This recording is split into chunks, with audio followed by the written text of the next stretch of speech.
Hello, how's everybody doing here? Look, the game is not coming up right. Let me fix that. I was playing Tarkov. I've been bouncing all around, so let's get that fixed there.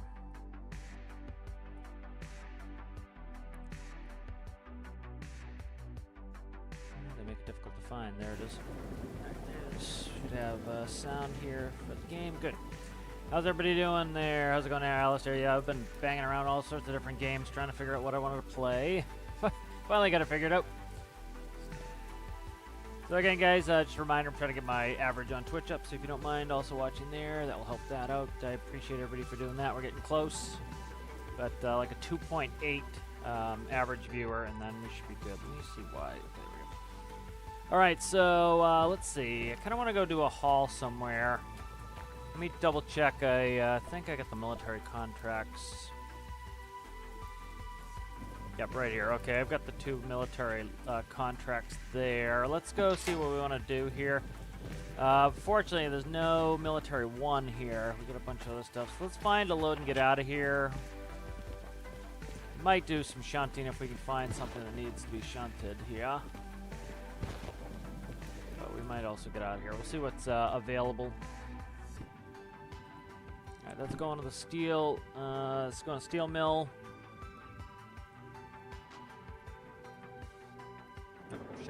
Kind of like to get out of that steel mill here loop that I'm always in. Pretty much always here, so. It's goods factory in town. Goods factory in town. Shunt. That's a logistics haul. I brought that one in and emptied it. So that's going to Oil Well North.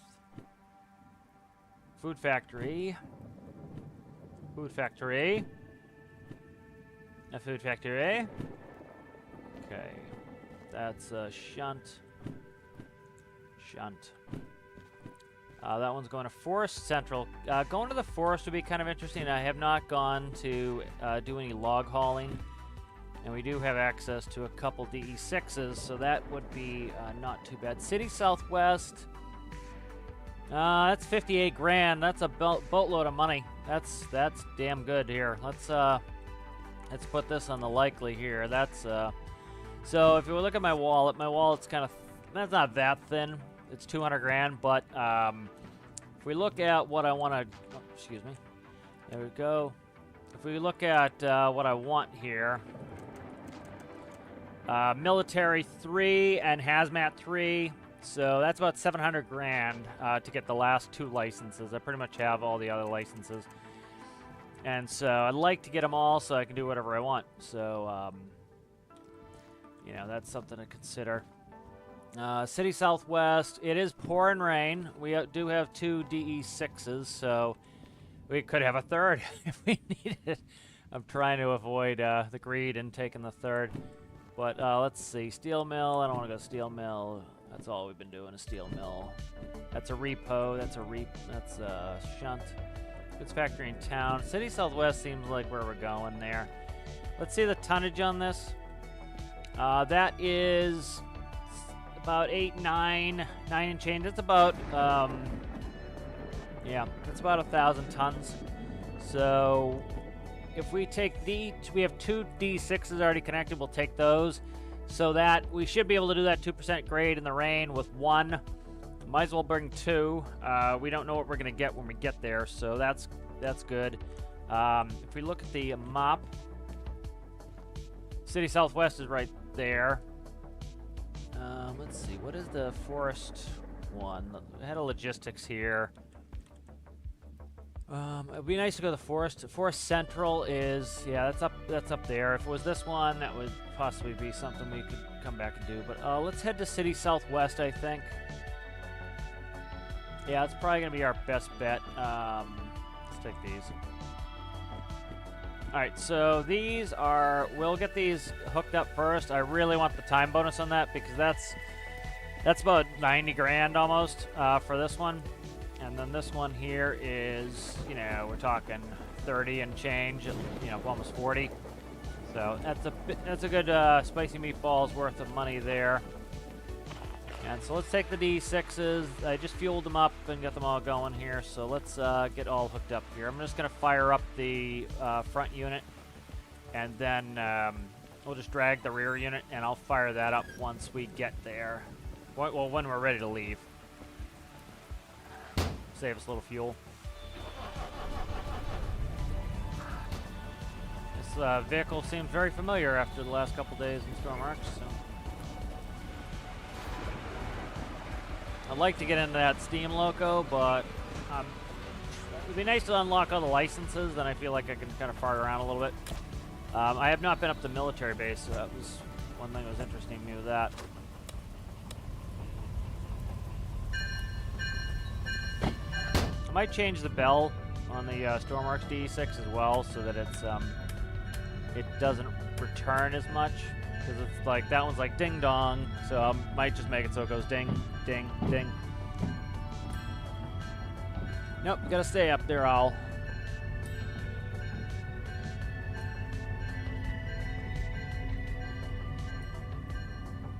Yep, always best to wait, see what the announcement is. I'll be announcing it Friday.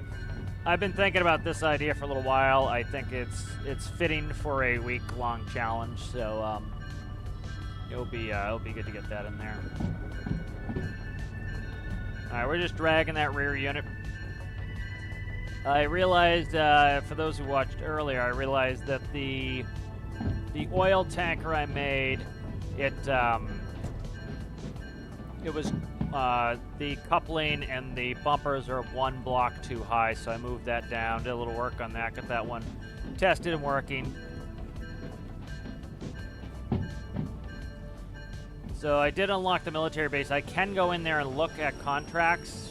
There were no contracts that we could take because I needed military 3 for all the contracts. But we do have access to it now.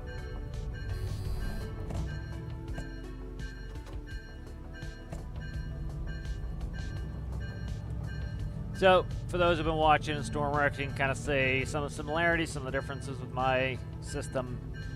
You know, there's some things I would like to see in Stormworks, like, for example, we have that one big gauge that has 2 needles on it. I would love them to do multi-needle gauges, because if you notice for the brake pipe here, we get the red, which is brake application, and we get the black line, which is how much brake pressure is in that system, and then you can see we have how much is in the main reservoir. And so that's all nice and convenient to figure out what the hell we're doing with that stuff. You know, so multi-needle would be kind of cool. All right, I'm thinking these, I think I've seen these. Oh, shit, just flip that over. I think I've seen these oil tankers. So we're going to hook them up without accepting these, so I got to kind of figure them out. So that is 15 cars long, gasoline and diesel. And this one here is gasoline and diesel. That one is 6 long. I think they're up on, I believe it's E-Track, which we're heading straight for. We gotta flip one switch here. Let me get outside and do it real quick here. I gotta be fast. Oh, come on, don't do that, you fucker. Stand by, I'm gonna fuck this up real fast if I'm not quick here. I'm just gonna run and do it. I switched the radio over to every one of its modes except the one I wanted. So that's also scroll wheel. Everything's scroll wheel, so it's kind of tough.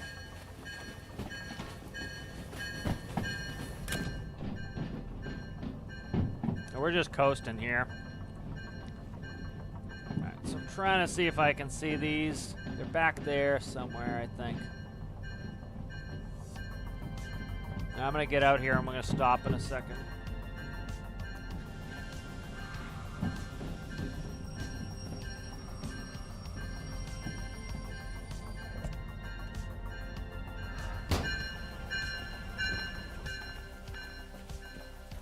Alright, so that looks like one of them there, and the other one's over here, it looks like, so let's count them out. So the other thing, too, is they're color-coded, so if you look at the colors, if you're trying to find them, like this one's 15 long, it looks, that one might be the shorty. You can see it's a stripe one as the first unit. So these probably, let's see, is this an S track? Let's see. If this is an S track, that's a storage track. That could be a stored empty. I didn't look.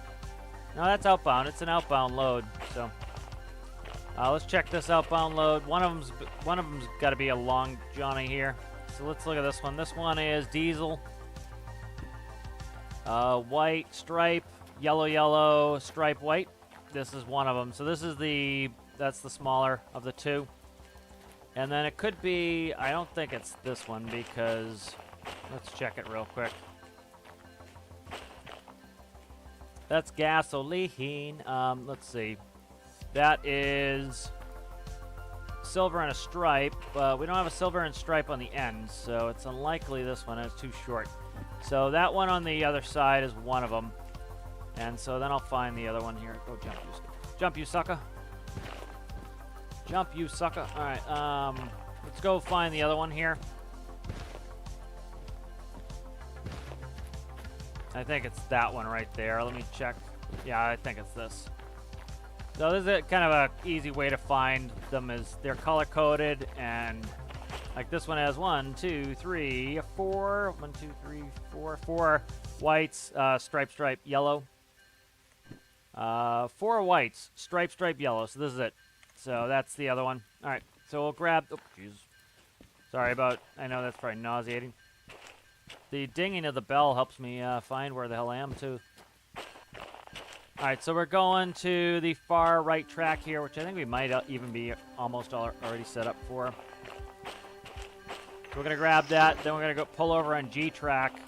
It's a hell of a lot easier moving the smaller of the two to go couple again than it's moving the big one and trying to, like, we'll never be able to see the back of it. So this one, we have a prayer of seeing the back of it.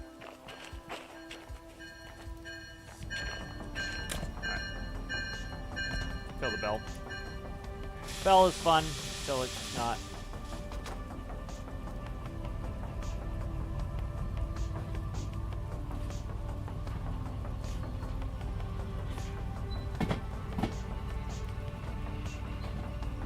I know Alistair makes Alistair sick there. We'll do a close your eyes warning.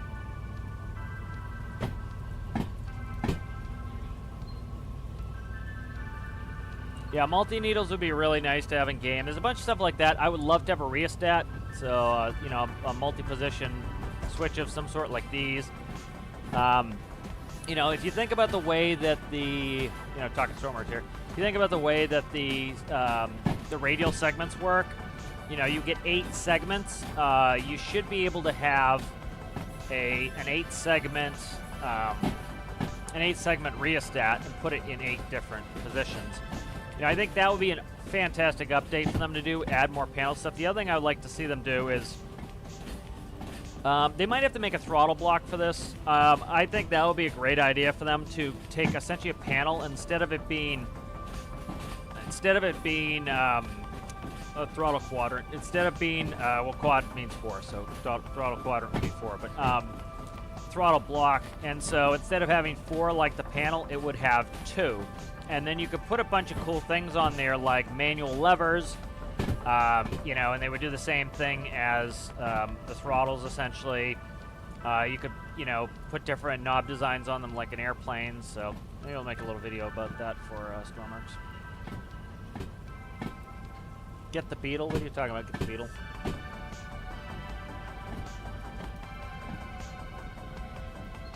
You passed. Oh, the Volkswagen. Oh, yeah. I think that's the German Beetle, isn't it? Right there. Yeah. I'll see it when we get there. Stand by. We're going a little fast here for this shit. These two are heavy. I don't want to be banging in this shit with 2 of these. Especially, I don't want to be banging in a hazmat. We're gonna have to use the oil spill cleanup. I'll get this rolling, and then I'll go back and look for this Beetle. So what I want to do on my needle I haven't done yet is, if you notice in my DE6, the needle starts right about here, and it's because I also want to do, when I go into negative, I want it to read up. So I need to put on, I'm probably going to try to do it right off the generator and see what it actually does, because that makes, like, you'll notice, like, my needles move pretty naturally because they're actually connected to, like, brake air and stuff, so they feel and move naturally. I think we're up against it. Let's see. All right, I won't, I'll warn Alistair when I jump, and then we can look for the Beetle. Yeah, it'd be nice to get another build challenge in. I'm going to make a concerted effort here. I got a bunch of appointments coming up, but I'll still be streaming, but I might have to either do them earlier or split the streams or something. But got a bunch of appointments coming up, and taxes and all that other shit. But what was I gonna say? I was saying something, then my brain died. You know, it'd be nice to have the shorter build challenge, and so I'm gonna make a concerted effort to try to make sure that I, you know, we've got a lot of winners from Juliet, so I'm gonna make sure we do a bunch of career build series where I can try them all out. So we did Alistair's ultralight today, so as I move around, like, kind of on the to-do list in the career build series, you know, I'm trying to get my long-term goals back. You know, I kind of got derailed a little bit there, which was fine. Getting into train stuff, pun intended. And so, you know, some of the long-term goals are still like to get an island, do stuff like that. And so some of that requires us to get fuel. So, you know, we left the tanker at the fuel depot last time to fill. And so once that fills up, we can move that over to FJ. Start considering loading on a train. The train's going to be an interesting way to move it from base to base. You know, I've been moving it by airplane. I can't move it off. Like, now I can move 50-something thousand liters in one tanker. You know, that, I want to make a tender tanker, too. It'll be pretty much just that with a pump to be able to pump into the D6s so we can go up to the Arctic.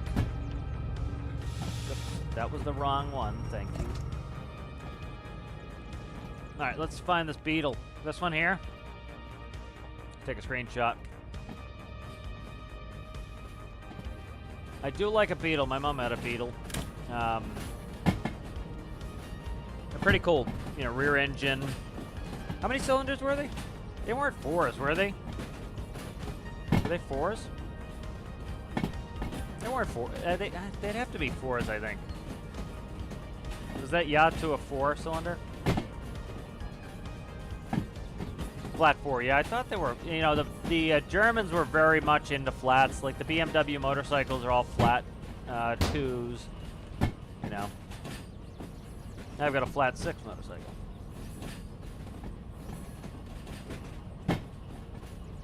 You know, airplanes are often flats too. You know, forever they've had they call them horizontally opposed with piston aircraft.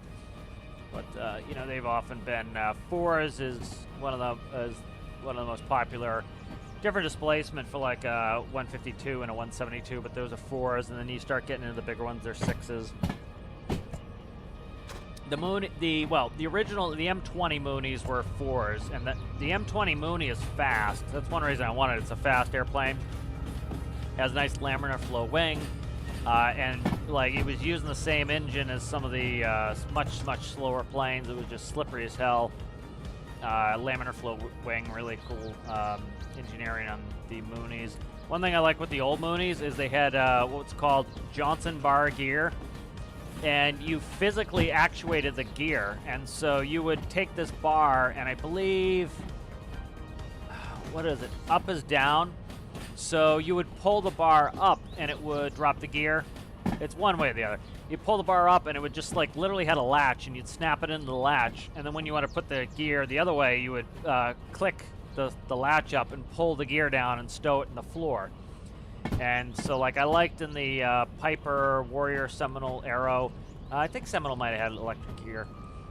Or electric flaps, I can't remember. But they had manual flaps. I really like a lot of those that have manual actuation stuff. I'd love it if Dormworks would put some more manual stuff in. 'Cause that stuff's super cool to be able to manually actuate everything.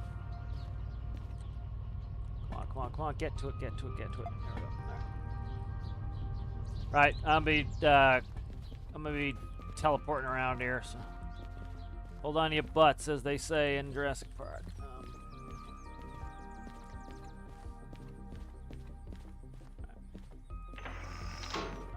All right, there we go. So that should be the next set there. All right, teleporting again. Try to do it quick. This is a convenient way to operate. Woo! Took me a second to get in this loco.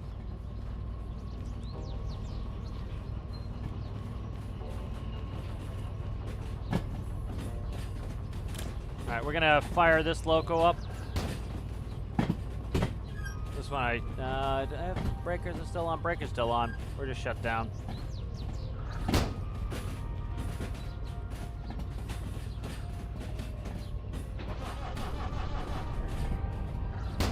Alright, we're up and running now. You'd want to get this oil up. You'd want to get this oil warmed up and circulating much earlier than that, probably, but get it going.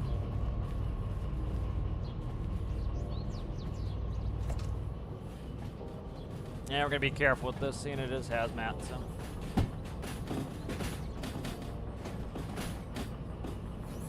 Alright, listen out. Oh, I go to the wrong track? No, we're good. Listen how loud the dynamic brake is. I need to make mine hear how loud the fans are. That's why I've got those fans in my D6 in Stormworks. I'm gonna make mine louder again. They're too quiet now. They actually do a pretty good job braking too, because that's a lot of torque required to run the ducted fans.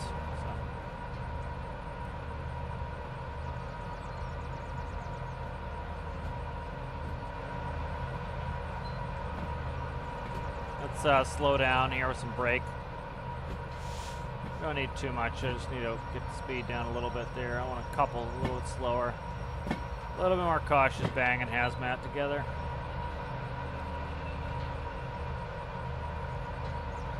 Alright, then we'll accept these two jobs. You know, the tracks still are probably going to be pretty wet.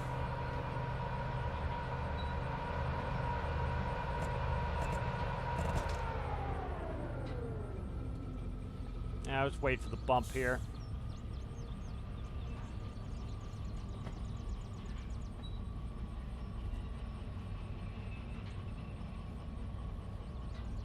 Could have already bumped it, I'm not sure. See if I can see on this side. We're not turned yet, so it's hard to see. There we go, we're starting to come straight. I can see the back now. We're about to hit now, I think. There we go, we just got it. Alright.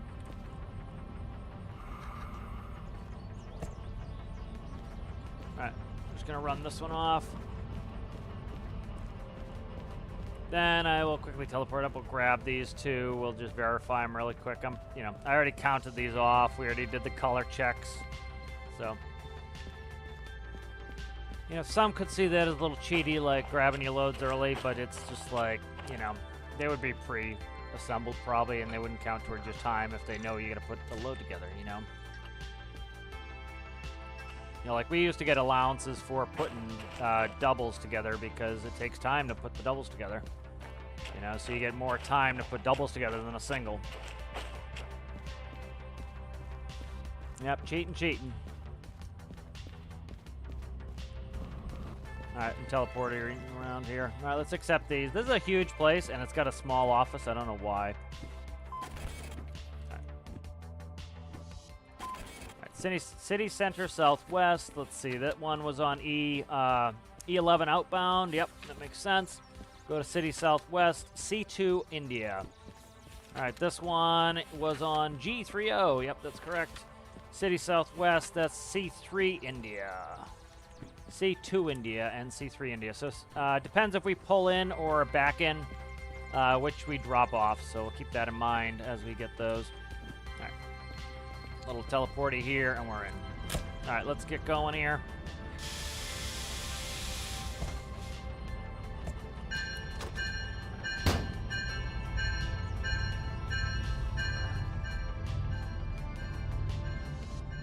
My console takes up a hell of a lot more space. I wonder what this is right here. Yeah, my console takes up a lot more space than it does in here, of course, because, you can have thinner stuff, but also, like, my character stands a lot taller in here. Like, in Stormworks, the windows are higher, but this window is higher, too, because I can't crouch properly. Like, you can crouch like you're sitting. In this game, you can't really do it in Stormworks. I gotta stand up, or if I sit on the seat. Theoretically, I can make it so I sit on the seat, but I can't, like, effectively. Like, I crouch too low. I crouch very low in Stormworks. So, figured making the window heights a little bit, more conducive to Stormworks. Alright, so we're going to City Southwest. I think we're going to go North Pass. We will go up through the farm. Let's see. We go Southern Pass, I guess. Let me see how much time we have on these. Plus, I cheated, so we got a little bit of time. Yeah, we get 68 minutes. We can probably do it fine. Oh, yep, shit. Ah, that's fuck. I fucked that up real bad. Okay. That's put me on the side track here. I wasn't paying attention when I hit it. Damn it. Now backing up.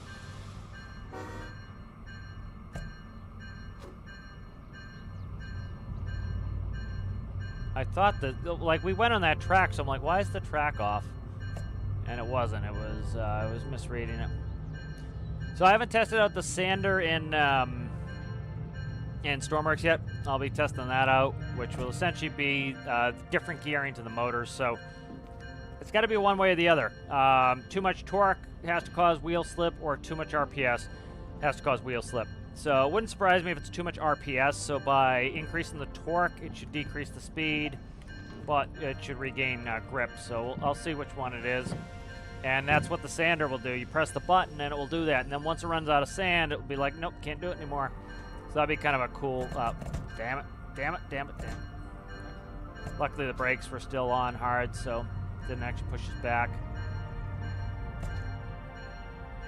But I thought of a cool car design, like Alistar, and I was joking that, I was jumping around from game to game to game. I was in Tarkov, and I was in this. I started making the thumbnail for this so I could do this. And I'm like, I'll play Tarkov. And I played a raid of Tarkov. It was a good raid, but I was like, I'm not feeling it. Like, I don't mind playing solo Tarkov. I've actually been doing really good. I made about 6 million in the last 2 days in Tarkov, and I didn't play that many raids. I've just been having banger raids. I've been slapping people. And so I've had some really good banger raids, found GPU and everything to go on the GPU farm. So big ticket items, selling them. But I generally like to play multiplayer, and the friend I usually play with has been out of town for a while, so it's been a nice little break, just kind of dipping in and out of Tarkov. But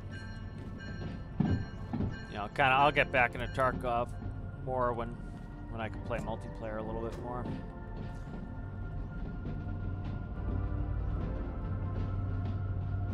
Trying to get some tutorials for Stormworks done. I was gonna do the generator, start working on it, and then usually what happens is I don't like it. Well, the first time through, I'm not happy with it, and I have to redo it. But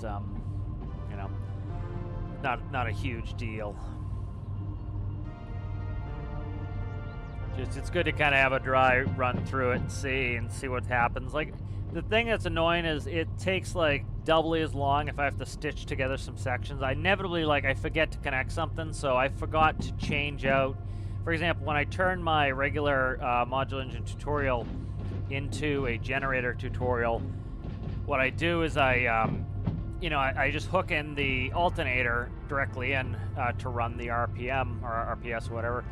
And the thing that you have to remember to switch is normally you put in the clutch when you press down the accelerator pedal and the RPS is high enough. With a generator, it's just when the RPS is high enough. So I forgot to do that. Then I had to go back and try to stitch that in. I'm just like, ugh, it's becoming a nightmare. There's a kitty cat. Hopefully he doesn't do what the fox did. Glad you liked that fox video. That was fun, wasn't it? Oh, do you have Tarkov, Alistair?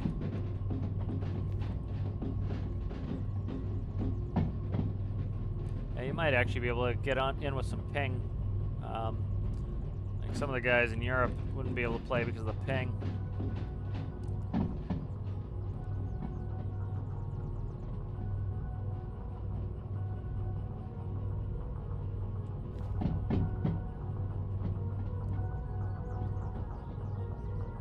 I would like to go to Switzerland sometime. I know it is. I've always wanted to go to Switzerland.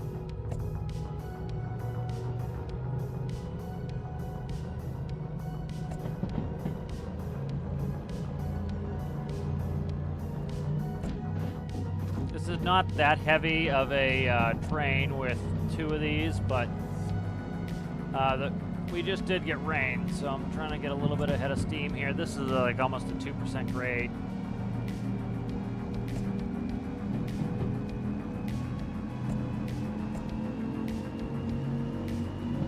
So I think I go up to about 3,000 S-watts. So what I think I'll do is I will divide it by 2 for the gauge here.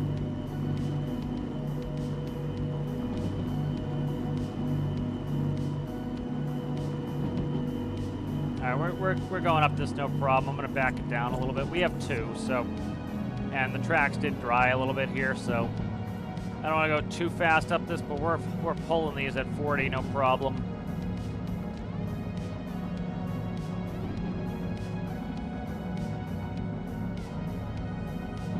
So let's cut it back. Oh shit, went the wrong way. Gotta remember sometime which is the right way.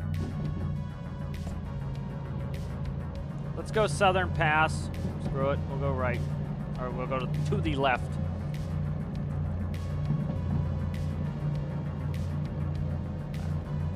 Still got everybody behind us there? Yep.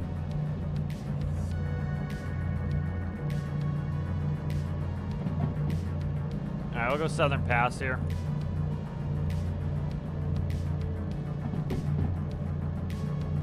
All right, we're starting, this is the steepest part. We're starting to slow down. I'm gonna drop a couple, I'm gonna drop it down here as we hit this. This is kind of a jig-jag going over this here.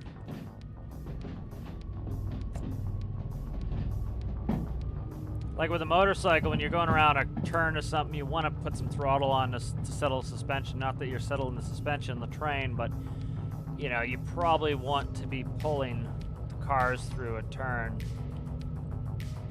Help keep them aligned, you know?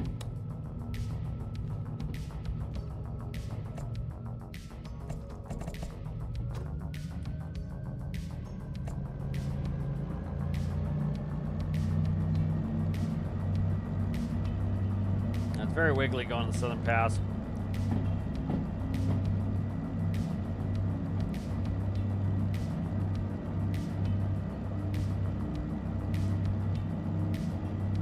Yeah, I like the Fox video. It was good. I did one. I like that Beethoven music for when somebody dies like that. That's I did that with a video where I accidentally killed Monk and Tarkov. Was pretty good, and nobody watched the video. It's like I spent, like I thought that was the best video, and then nobody watched it. It's like sometimes you'll throw a video together in like 2 seconds, and it gets an absolute shitload of views, and then you like work on one for a long time, it gets no views, and you're like, what is wrong?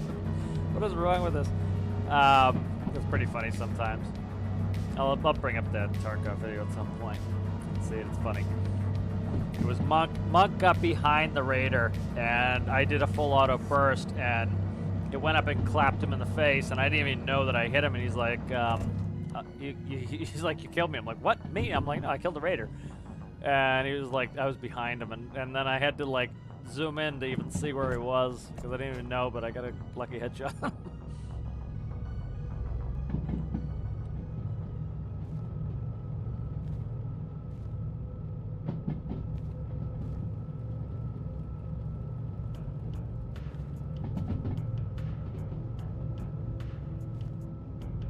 Yeah, I want to go Southern Pass too, because last time I went it was nighttime and I couldn't see anything.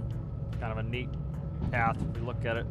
You can see it's kind of very scenic and wiggly. Let's not get too fast through this segment here. You know, you got to figure from a physics standpoint, you know, when you have a lot of weight going in one direction, you're trying to change that direction, still trying to go that direction. And for trains, it's the actual taper of the wheels that keeps you on the tracks. The flanges help a little bit, but it's mostly the taper. You know, as you go up, it will pull you back down. It's like it's sliding, so it wants to slide to the middle of the tracks, but eventually, you know, you have enough G-force going, you know, that it's eventually going to keep going, and it will go right off the rails.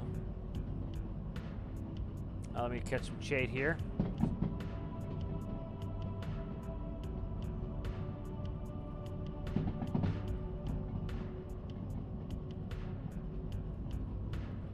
it's funny. It's like sometimes you put something out on the workshop too, you think's a banger, and like nobody cares, and it's like, or something that's very technical. It required a lot of testing. Like the Patway is very simple. That got good views. That got good downloads. You know, it's kind of technical, so it interested people. Then you'll get something that, you know, might require a lot, you know, that's not very technical, that gets, you know, triple the downloads. So, you know, it's also cyclical too. Like, it depends on what people want too. Like, sometimes people are in a big sub mood or something, and they like see a ton of subs at the top of the workshop.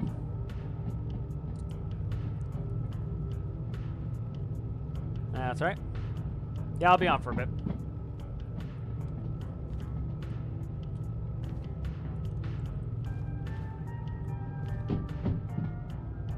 Probably go a little bit faster. I try to take it careful here. It's, you know, I don't need to hammer too much to get through here. I find these vehicle operation games to be relaxing. I'd like to get into some flight sim at some point, but mostly for doing some instrument approaches. I want to brush up on instrument approaches.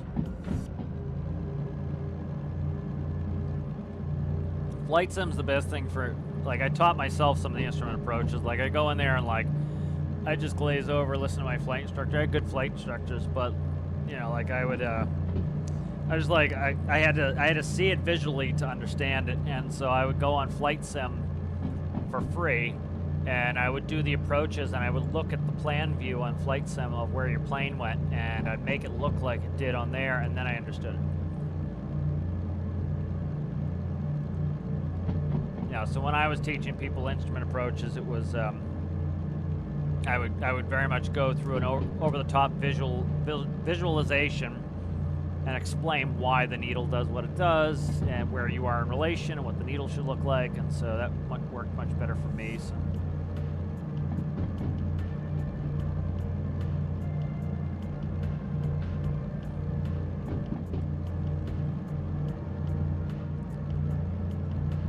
Probably a little overkill having two D6s, but I don't know what we're gonna get when we get up here. I would like to go to the forest and get some logs, and the logs are pretty heavy, but the thing that really is tough is some of these forest routes are very hilly.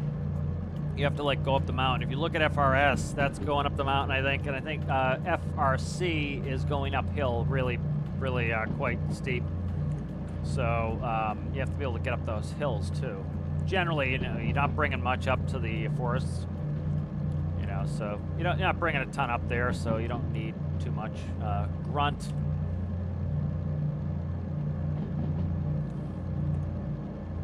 I think I'm the only person streaming Derail right now.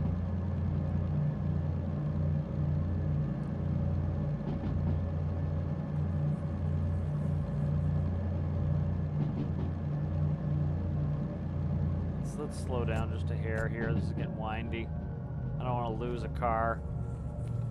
And then have to go pay an absolute arm and a leg on hazmat.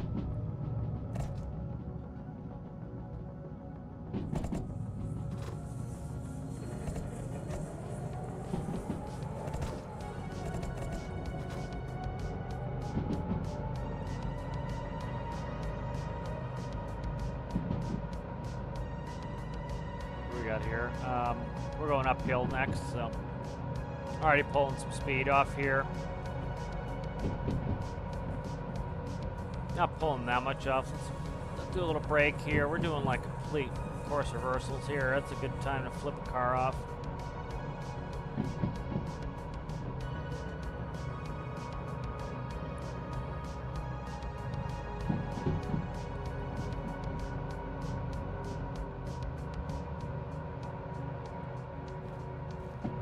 Rather not derail anything. So we're starting to go uphill now, so we should be able to start cutting this dynamic brake off.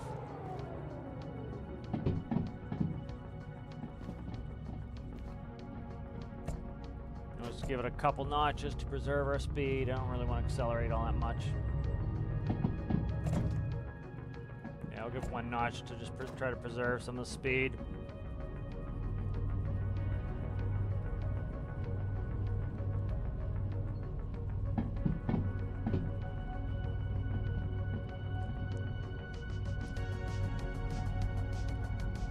that's gross. Yeah. Yeah, I've never tried Starlink.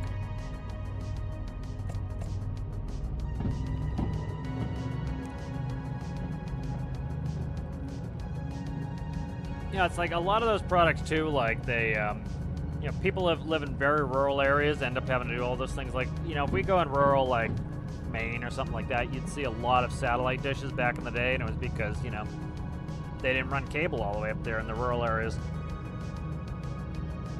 So some of that stuff, you know, seeing some of the rural areas would be very important, because then, like, some of the rural areas in the U.S. are so far behind technologically, you know, and so it's, they have, like, pathetic internet.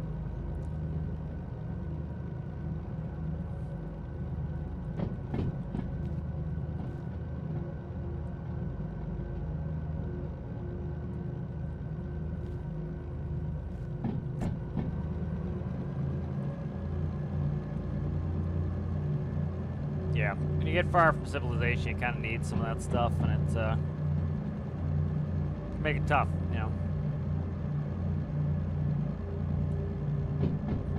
You know, a lot of that stuff has to end up being heavily subsidized for, like, I forget what we call it. Like, we have, like, essential air service in the U.S., and that's, like, for example, like, some of those flights into, like, rural communities, like, 90% of the bill is footed by the government.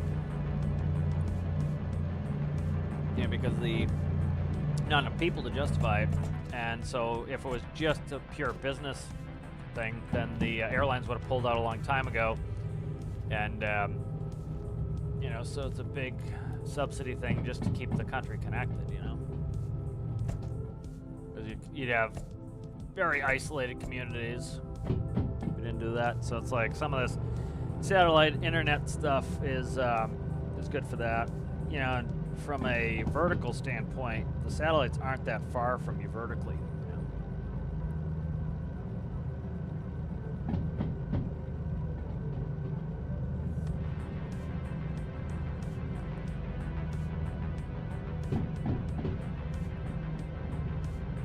Let's see what it schedules tomorrow.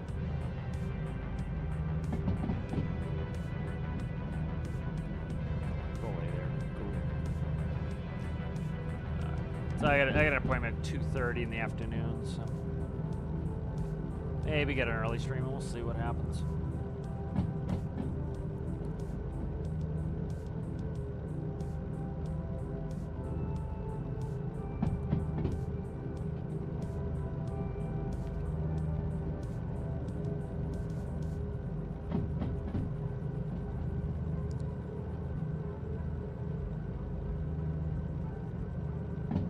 So I'm interested. I was looking at the roadmap for this. There's some cool stuff coming, so be interested to see what ends up coming. So probably do the same thing we did last time. We'll go past FRS, and then we'll go up the central pass there along the river. Looks a lot less windy than going up that far one past the sawmill. I've yet to see the sawmill. It'd kind of be nice to do some lumber stuff.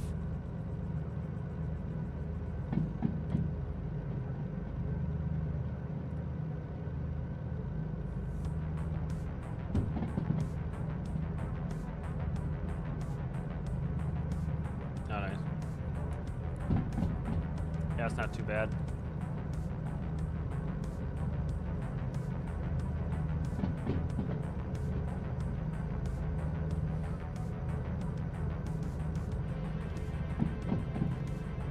Yeah, it's kind of like, you know, in Stormworks when people are like complaining about the multiplayer too. It's like, you know, can't bank too much on people having great internet. You know, if people have good internet, you know, sometimes those things work out.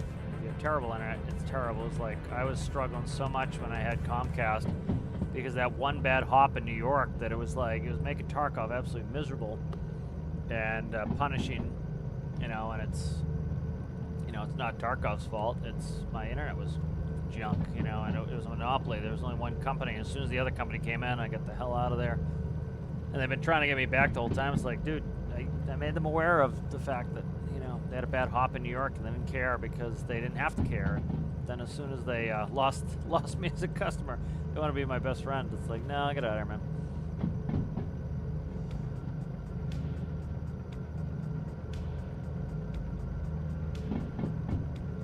Yeah. Good internet's really helpful in a lot of those cases. It's like, like when we were playing multiplayer the other day in Stormworks, I'm hosting everybody on my PC, and for the most part, we had good stuff. People were pretty damn far away, and weren't having that many problems. But now imagine, like, if I had terrible internet. Like, everybody would be desynced out, the game would look like it was in shambles, and it's like, I bet a lot of those people who have problems, it's like, they probably have horrifically bad internet. And they have bad internet, and then instead of blaming what it should be on, and, you can't fix the problem if you don't know what it is, so it's like, if you got better internet, it might cost you more per month, but you get to, you fix the problem.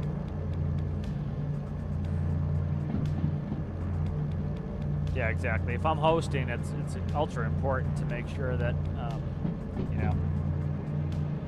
there's not a lot of latency with my system, because it has to all go to my computer and then send back, so it's a two-way street. It's got to go out to me and then back to everybody else, and so it's very important. That's why, like, it can be night and day if you rent a server that's terrible, because the server's doing all that heavy lifting. And theoretically, it's supposed to have really good internet connection. If it doesn't, it's like you're in deep shit.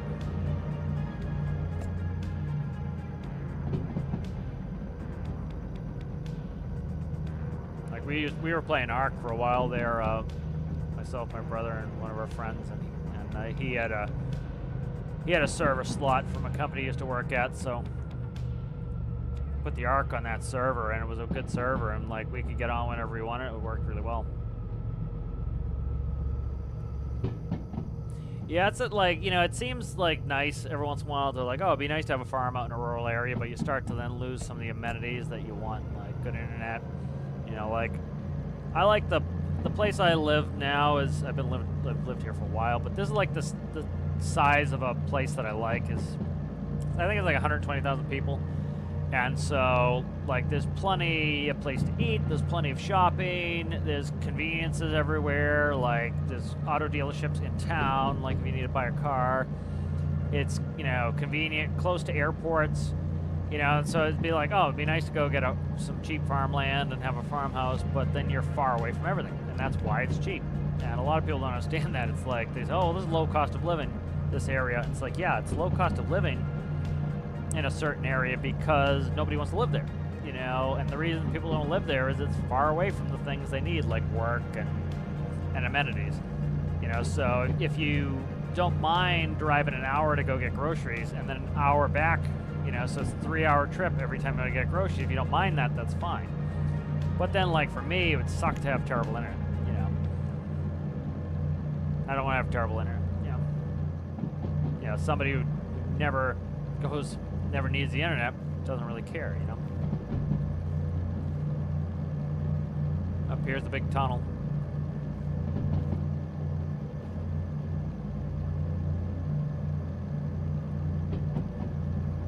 We're at a pretty reasonable speed here.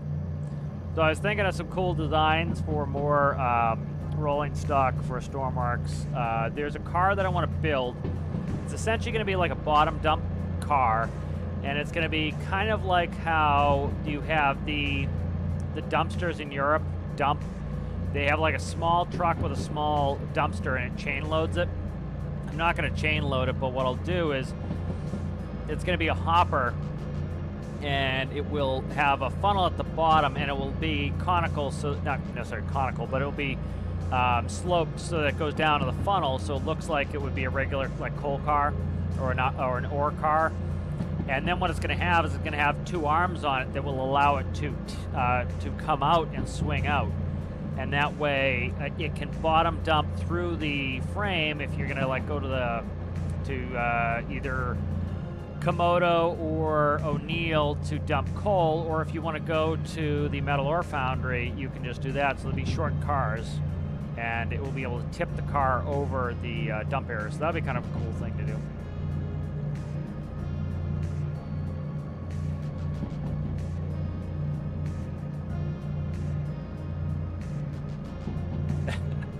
Yeah, that sort of stuff. Like some people like to live way too primitive on that stuff. Like, like when we grew up, like we lived in a town of like 13,000. It was in a suburb of Boston. It wasn't you know, it wasn't rural by any stretch of the imagination. It was suburban, but you know, like where my parents' house was or is, they didn't have city water and sewer yet, and so the issues with that was that they had to have a well, they had to have septic, and so it's like those types of things get to be a pain in the ass because, and then like they didn't have city gas, so what would happen is they had to have a propane tank, and that would feed the gas systems in the house, like heat and cooking.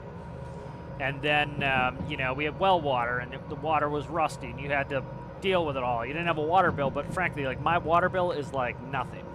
It's like $30 a month at most. It might be even a couple months. You know, it's nothing. Water is like cheap if it's you know, plumbed right in, and you know, so like that's a nice convenience. And like having city sewer is definitely a huge convenience, you know, because like you could come home one day and your septic system needs to be replaced, and it could be $40,000. Or you could come home one day, your septic system needs to be replaced, it's theoretically $40,000, and you can't get a permit for it, and now you are not going to be able to have, you know, you just can't live there anymore because you have no septic system, you know, and your house has just lost all its value because who the hell is going to buy a house that can't be plumbed, you know? You know, so that could be something else too that's like gross, you know, so it's some of that rural stuff just doesn't interest me. How's it going there, Guarded Halo? How are you? We ran Alistair's ultralight today in the Career Build Series Live. I'll have to get yours going too. I'm trying to get those done by the end of the week so I can start the new challenge Friday.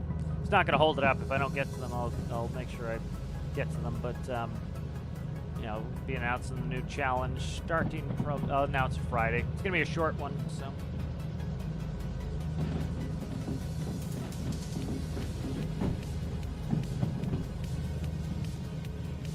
But, good to see you, Guardian Halo. How are you? Good. Yep, it's good to get back into Derail Valley. I've been playing a little bit off screen, but it's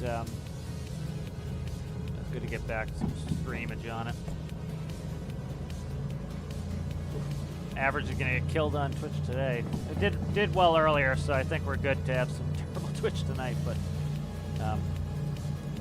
thank you everybody for helping me out with that. The average is coming up nicely on that, so that should be there pretty quick. All right, let's see. So we're going to the next one's going to be a lefter, and then we've got a righter after that. So I think we can kind of hammer a little on this. Might as well get the speed up when I can here. I don't want to hammer too hard, but we'll go up to 40 kilometers an hour. It's enormous. Oh, I have Stormworks open too. I was like, what is that noise? And it's turtles. I don't think you guys can hear it because the game sound's coming straight through. It's the turtles. That's what I'm hearing. I'm like, why?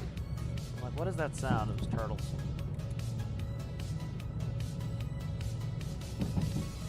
Close down Stormworks. I don't need that running. I can't really do any work on anything with Stormworks while I'm playing this anyway. There's certain games like Tarkov, it takes a long time to load in. Like sometimes it takes 10 minutes to load in, so it's good to like jump in Stormworks and work on some builds while Tarkov's loading in. But this, I kind of have to pay attention. Oh, Farming Sim, yeah. Oh, nice. Yeah, it'd be nice to get back to Farming Sim, but like, you know, got a lot of games going now. I'm really enjoying doing a bunch of Stormworks stuff and playing this. You know, like I got the new plane for VTOL VR. I haven't touched it yet. So.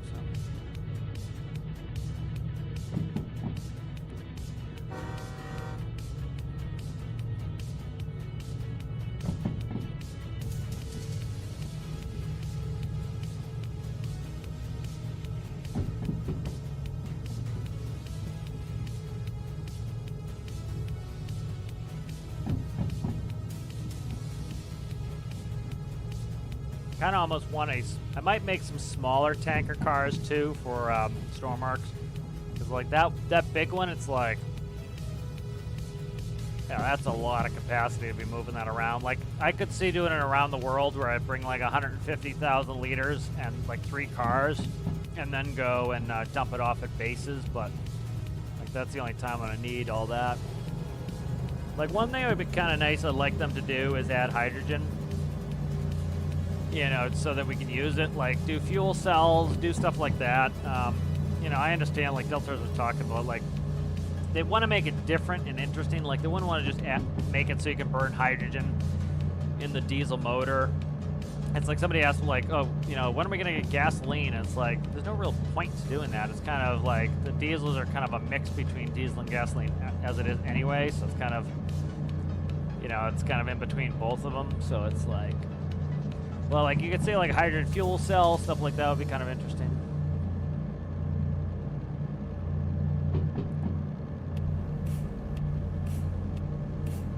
Yeah, VTOL VR is my favorite VR game. Like, walking around, I get nauseous. Like, this was good in VR. I was enjoying this, but like when I go to rotate like this, that is incredibly nauseating to me. I literally almost had a yak. I was recording the video, and I had to put the headset down, and you can see like the head, like I get quiet, the headset comes off. I must say I felt nauseous for like 2 days after that.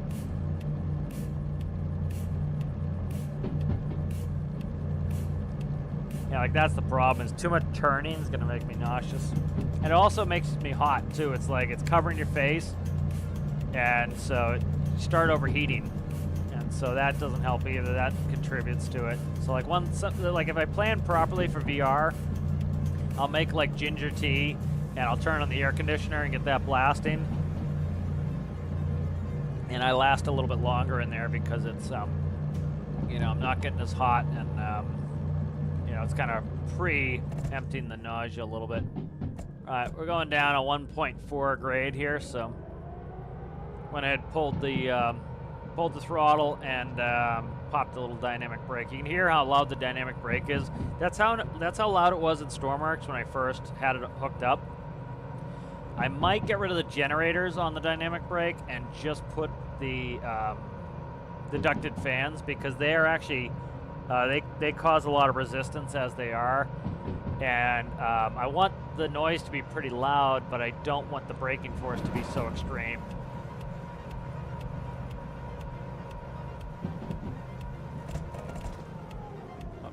I wanted full dynamic brakes, but I wanted to start braking a little bit here. Got a big turn coming here, and I'm going much faster than I like here. Watching my brake pipe. Let's crank it on there. I don't want to, really don't want to derail a hazmat train.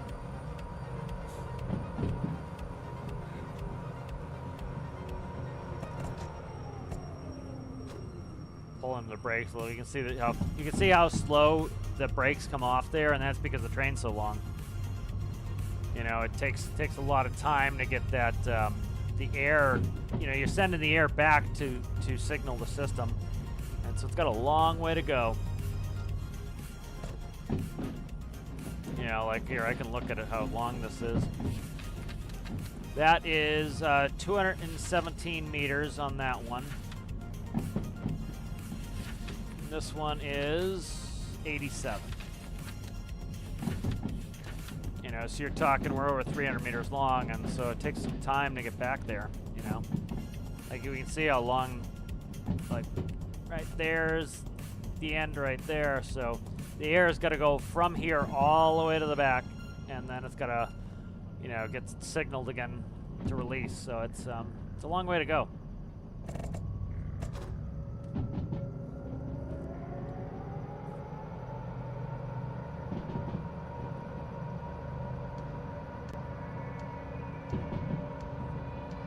Yeah, I like Track IR. I haven't used it in a while. Like, I used to use it in Farm and Sim a lot. That was really good for that. Like, it'd be kind of cool in this. But, oh, shit. Come on, go. Brake.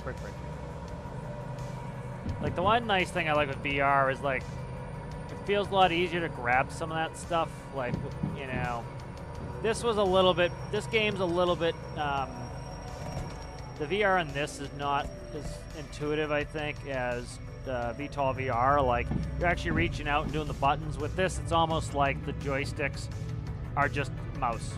And so the in VTOL, like I will reach out, I get haptic, and I flick a switch, you know, and or I when are we going down? We're still going down grade here, so let's not hammer too hard.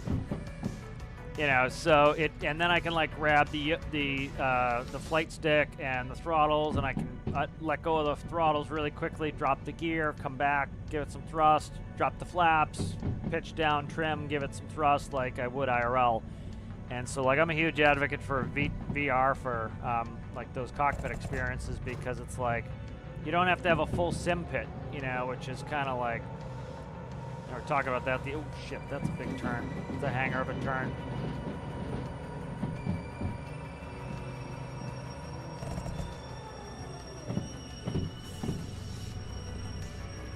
Going the right way here. Oh, get out of there. Yeah, we're good. It's just, that was a hanger of a turn there.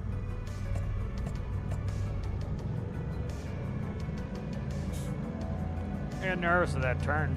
Came up fast on me, and I was like, got a lot of hazmat back there.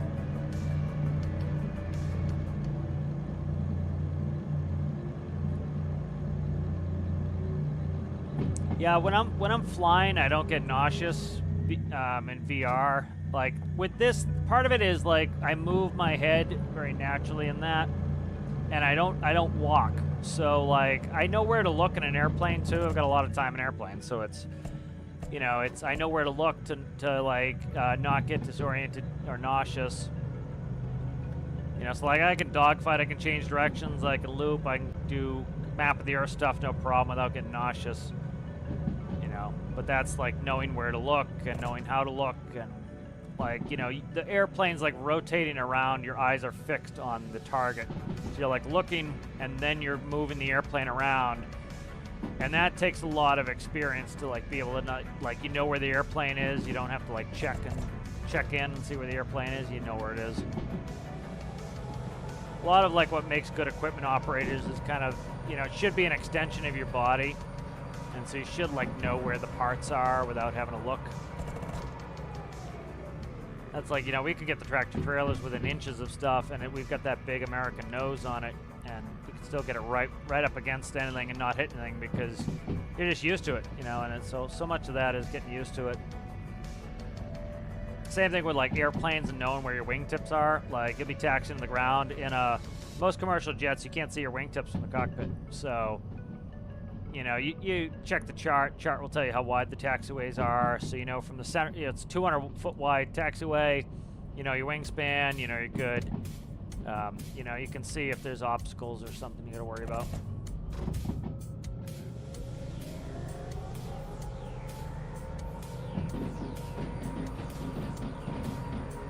All right, we're doing an upgrade here, so I don't go too slow coming around this turn, but that is a hanger of a turn.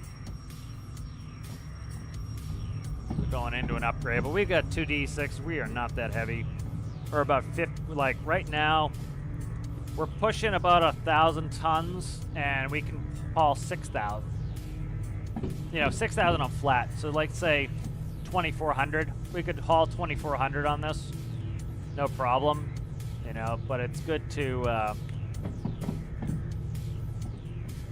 know, so we're way overpowered for this. So. But again, you know, it was pouring rain when we left, so you know that quickly drops down, you know, to 2,000. So you know, I don't want to be creeping up a hill at 3 kilometers an hour either, you know.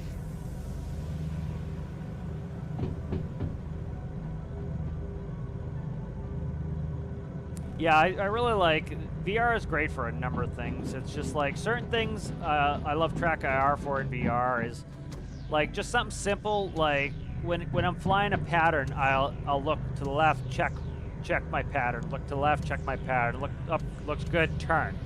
You know, and then if you're in like using mouse and keyboard, you got to be like, and then you're like you know moving your hands around, and you're like you take your hand off the joystick to look left, and you can't coordinate as well as you could, of course, if you can do it naturally.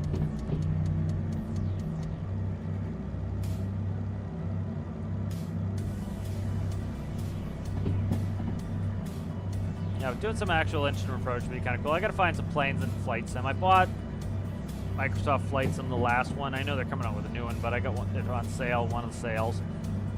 I haven't played it much, but you know, I want to get back into instrument flying, so it'd be nice to you know, do some in Flight Sim.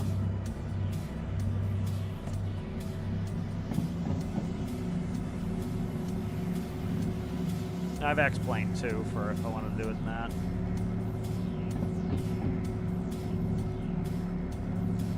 I don't know how long we've been on this route here.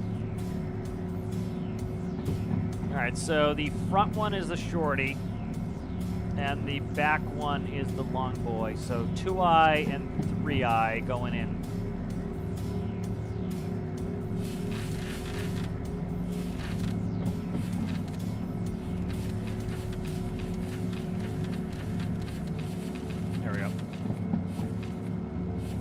Alright, here's City Southwest. So we're coming from the east, I believe. No, northeast. We're coming from northeast? Yeah, we're coming from the northeast. No, not. This one always screws me up. I gotta look at this one. Okay, we're coming from the east. This one every time screws me up. Inevitably, I always put that throttle backwards. Alright, so we're coming from the east here. Alright, and so we're going into Charles, which is the top. Alright. So we're going to probably... Ooh, this is kind of ugly. What we're going to do is we're going to go up to the northeast and back it in. And so we're going to put the long dong in first, and then we're going to put the short boy on. We're a little bit fast here. Let's grab a little dynamic brake here. Alright, so we're going to expect to go down, and we're going to back in from the northeast. So we're putting 3i in first, and then 2i. Grab a little brake here. Better to brake a little bit early than have to cram in a ton later here. Yeah, we're going much faster than I like through this windy bullshit. There we go, pulling a little speed off here. So like I'm at a 2, I'm gonna bring it back to like a 1 here. And you can see kind of the rate at which I'm decelerating. All right, there we go. Good on that. Let me just run dynamic brake. Yeah, so we'll go on the northeast track, and then we'll back in. We'll put 3i in first, pull up, put in 2i. So we'll put the long Johnny on in first, and then we'll put, so the back goes in first, and then that one will go over. There's a lot like flying, how like when you're getting close to the airport, you start preparing for your approaches, you brief your approaches. Now, you know, when you get there and you get busy, you don't have to think about it. It's already been pre-thought up, you know, so it's like, come in here and like, we go to the A plan on this. You know, we know we're coming in from the east, so it's going to be right switch, back it up, you know, the high line there, and then go into Charlie, you know. So now that we've already looked at it, we can kind of visualize it as we get in there. We don't have to think too much. We're dropping almost a 2% grade there. So put a little brake on early here. Let's get a little bit more brake in there. We're starting to accelerate.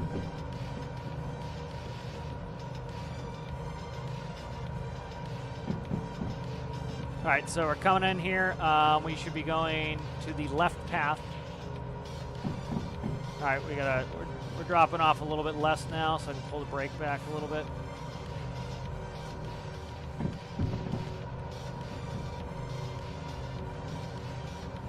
I think that should be, maybe, yeah, that should be set.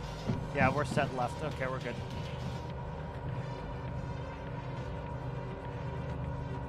Alistair's back. Hello, hello.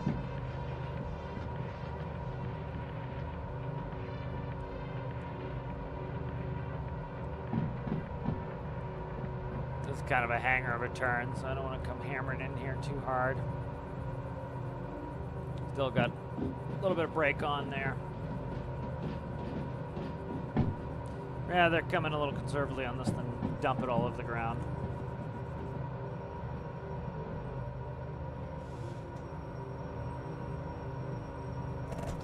Alright, we pretty much lost our hill there, so pulled through the turn here.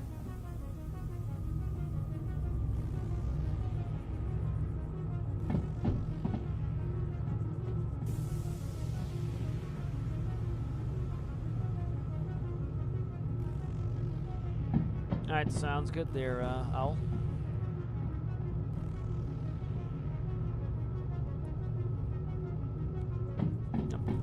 I meant to tab, I didn't mean to like flick the camera.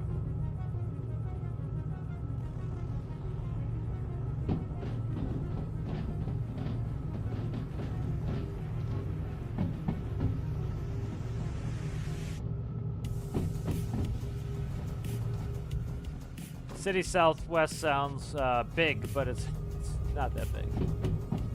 Like I was like, oh, city, and then I come in there, it's like, oh, it's not a very big city.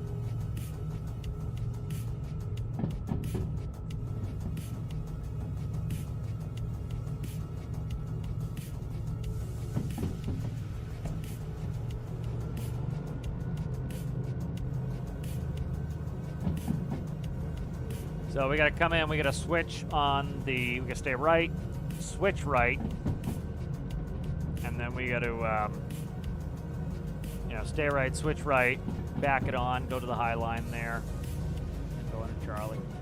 Double check them, Charlie 3, and Charlie 2 inbound. Excellent, that's good.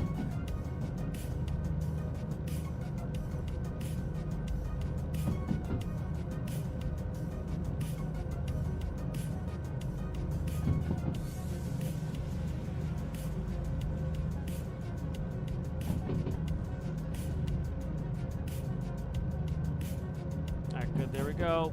Start slowing down. This comes fast here, so.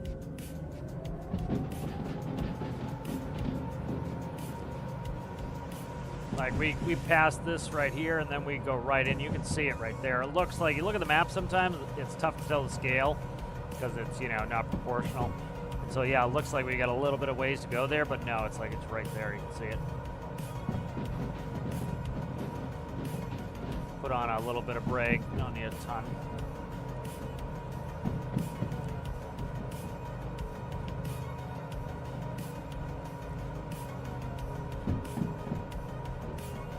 Be a little bit dark here, but I want to see outside, so.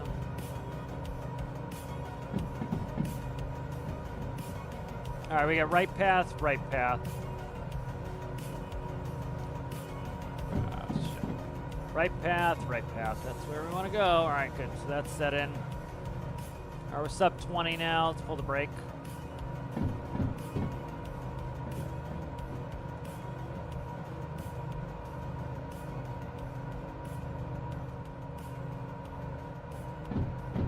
Hit it all this way. We don't want to balls it up at the end here.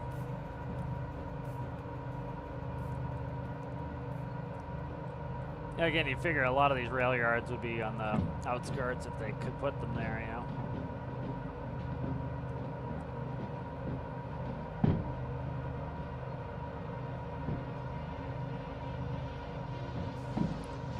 All right, so I'm trying to find the switch for the north side there. I think that's probably it right there, so. If we look here, we're gonna go, keep me in station diagram. Put the lights on here, you guys can see it. So we're currently on that right path on the bottom, so we're gonna pass that switch, the first switch, and then the second one I should be able to tag out here, so I'm looking for that now. This one here, that one is pointing in the correct direction. That one's going to the up track, this one here. That one goes in there, and then we want to go center track. Shit, try to get these flipped here. Let's let that run for a little bit. I'm gonna be, you know, clip it a little bit here. Okay, and then this is the 3i. Gonna be right there. That's where we're going.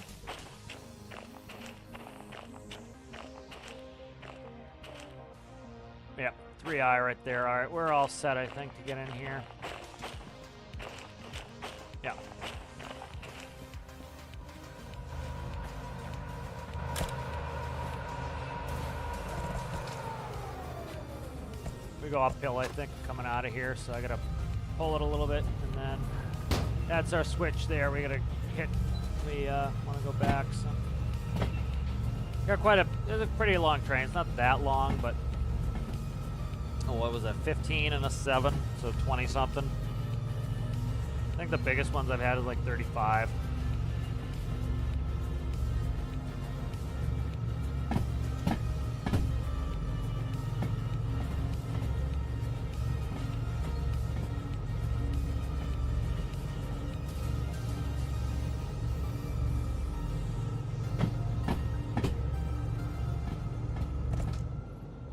I'm gonna head out and get ready to switch this.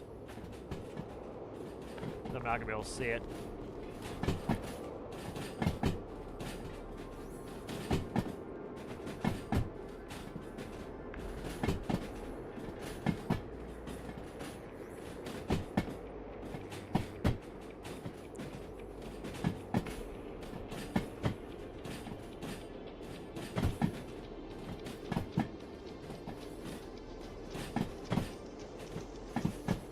These oil cars look familiar. It's like somebody built one of these today.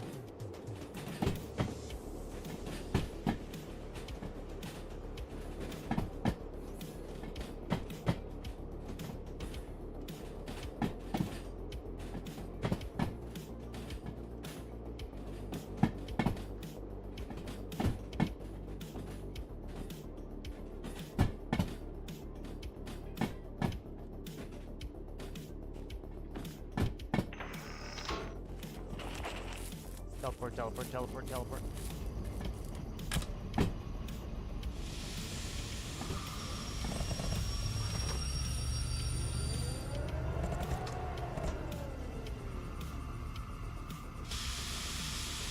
Alright, watch the brake application there.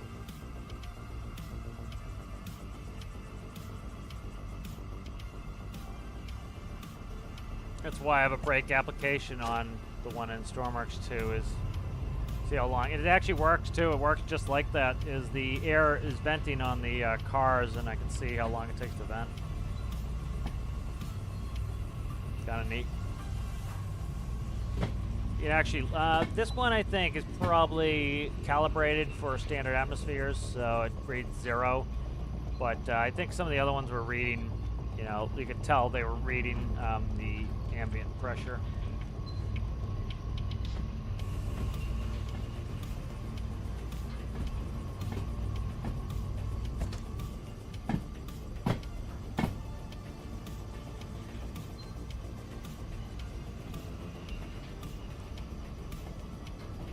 IRL, you'd probably be on the radio with a bunch of people. I've seen them put them together before, and they're usually sitting there on the radio.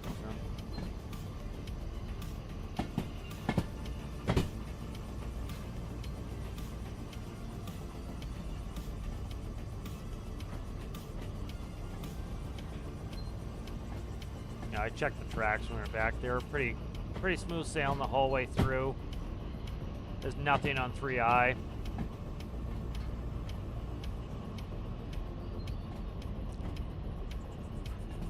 My center monitor is a lot brighter than my other monitors too, so yeah, look at what you guys see, and it looks a little bit darker. It might be brighter than it looks.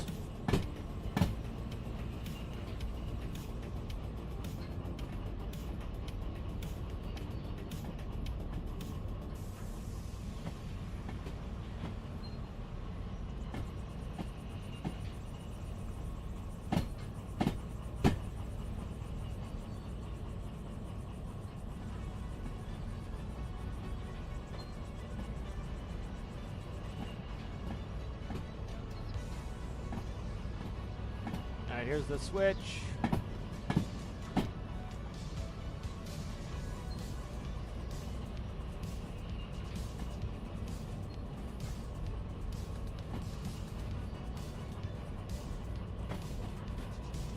One thing I'd like them to add in like the next Stormworks game is some games use this really cool thing where it's essentially like a sticker for painting, and so it wraps the body.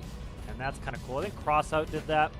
It'd be kind of cool to have some tech like that where you can essentially paint anywhere, and it's like a sticker, you know, so it lets you paint on curves, and you don't actually have to have just paint blocks. That would be kind of a cool system in a game to have, so you can just like paint and decorate, shade, color, do whatever you want, you know, on that layer. And I think it's pretty, like, you know, the paint blocks can be resource intensive in Stormworks because essentially, like, it has to have each.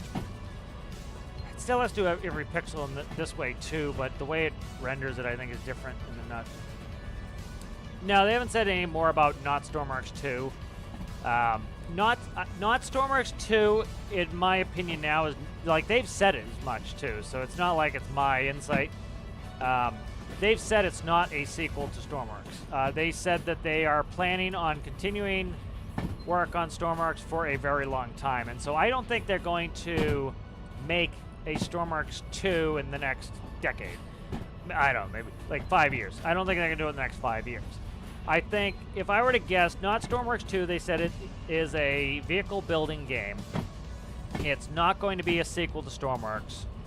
You know, at first what I thought they were doing is, you know, a bunch of people got hung up on the whole bullshit of like, you know, oh, it's a, shit, we're probably there. Let's stand by. They got hung up on the notion that it is a search and rescue game instead of it's a building game, and search and rescue was the initial theme. And so, at first I thought that the devs might just be trying to be cute and be like, oh, we'll call it something else, like BuildWorks. And I don't think that's what's going on. I think what they're doing is building a smaller game, not intended to replace Stormworks, but to go alongside of it as another game. 402. Okay, we still have one. Where are we? I'm trying to see what the split is. Split is at 9.6. No, where are we at? 491, right here. So it's this white one's got to push. We got to push quite a bit there. Where's the sign? Where the hell's the sign? Okay, we got a ways to go. So we got to push to this one right here. So we got 4 or 5 cars to go. I was getting nervous. We were hitting it. You know, so, you know, not Stormworks 2, I think, is going to be a smaller, more focused vehicle building game. They already said it's going to be a vehicle building game. It's not going to be a sequel to Stormworks. They plan on keeping working on Stormworks for a very long time. They've used those exact same words multiple times. When they use words like over and over again, the exact same words, you start to realize that that's probably, you know, they had a memo. This is what we're going to say about this game. When asked about the game, this is what we're going to say. And so that's what it sounds like to me. And I think, you know, I would take them at their word for that. Is they intend to keep Stormworks going as it is, improve it like it's being improved, keep adding to it, as long, you know, again, as long as the player base is here. And then, you know, maybe sometime down the line, you know, put an upgrade in. But for the most part, I think it's pretty good the way it is now. You know, it could just keep receiving major and minor updates and bug fixes and be fine for literally the next 10 years, like without any problems. You know, the art style's kind of timeless.